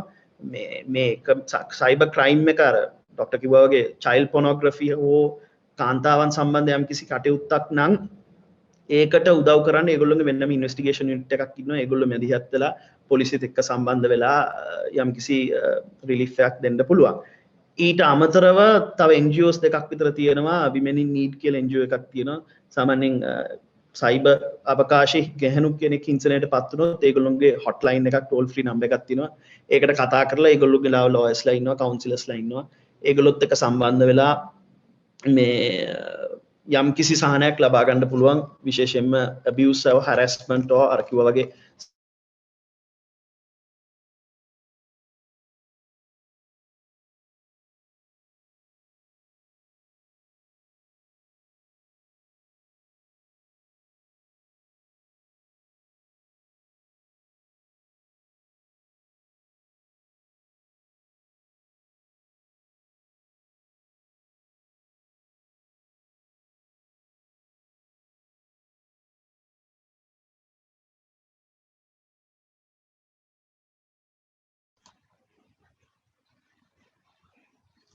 නිසලయ్య or a confirmation දෙන්න පුළුවන් දෙතන මේ අපේ Asela sirගේ technical area එකද තියෙන්න බලන්න. මම හිතන්නේ මනෝද්‍ය මට දැන් ඇහෙනවා ඔයගොල්ලෝ. හරි සර්. මම හිතන්නේ මේක Asela sirගේ එකක් මොකක් හරි තියෙනවා තාක්ෂණික දෝෂයක්. ඇතරම මේ ඒ පැත්තෙන් අසේල කියපු කාරණේ ඉතා නිවැරදි. අසේල ඉතාම හොඳින් මේ පැත්තෙන් උත්තරේ දුන්නා. මම දුන්නත් ඒක තමයි උත්තරේ. සාමාන්‍යයෙන් පොලිසියට යන්න පුළුවන්. නමුත් පොලිසිවල තියෙන ධාරිතාව මේ විශේෂ වර්ගයේ අපරාධ ස්වරූපයක් නිසා මම අත්දැකීමෙන් දන්න මේ වගේ සිද්ධීන් වලදී කටයුතු කළ තියෙන විශේෂ අපේ විශ්වවිද්‍යාලයේ ළමයින්ට සිද්ධ වුණාම අපි ඉදිරිපත් වෙලා තියෙනවා. නමුත් පොලිසියත් අපිව දැනුවත් කරන්නේ අදාළ පොලිස් ස්ථානයට ඒ හා සම්බන්ධව කටයුතු කරන්න තියෙන ධාරිතාවය මදි. ඒක නිසා එතනින් එහාට බොහෝ විට CID එකට මේක දැනුම් දෙන්න කියන එක. ඉතින් ඒ අනුව එහෙම යොමු වෙන්න පුළුවන්. හැබැයි රටක පුරවැසියෙක් වශයෙන් අනිවාර්යෙන්ම මේ සම්බන්ධයෙන් පොලිසියක පැමිණිල්ලක් දාන එක කරන්න අවශ්‍යයි. කරොත් එහෙම දෙයක් ඒක ඉදිරි නඩු කටයුත්තකදී ඉදිරි නීතිමය ක්‍රියාමාර්ගයන් වලදී ලොකු පිටුවහලක් වෙයි. මොකද හැමතිස්සෙම තමන්ට අසාධාරණයක් වුණා නම් ඒ සඳහා ඉදිරිපත් වෙලා කටයුතු කර තිබුණද කියන එක නීතිය බොහෝ වෙලාවට හොයලා බලන කාරණයක් නිසා.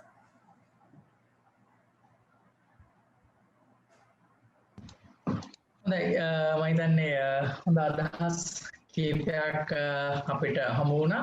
ඉතින් යම්කිසි අපේ ප්‍රේක්ෂකයෙක්ට සහෝදරියෙක්ට හෝ අපේ මේ වැඩසටහන සම්බන්ධ වෙලා සිටින ඕනෑම පුද්ගලයෙක්ට Facebook සජීවී තාක්ෂණය ඔස්සේ සහ Zoom online තාක්ෂණය ඔස්සේ අපිත් එක්ක සහභාගී වෙලා සිටින ඕනෑම කෙනෙක්ට මෙතනින් එහාට තවත් යමක් දැනගන්න තිබෙනවා නම් අපේ ශ්‍රී ලංකා තාක්ෂණික විශ්වවිද්‍යාලයේ ලියෝ සමාජයේ Facebook පිටුව හෝ අපේ බද්දේගම ලියෝ සමාජයේ Facebook පිටුව හෝ එහි නිලධාරීන් සම්බන්ධීකරණය කර ගැනීමෙන් ඔබටත් හැකියාව තිබෙනවා.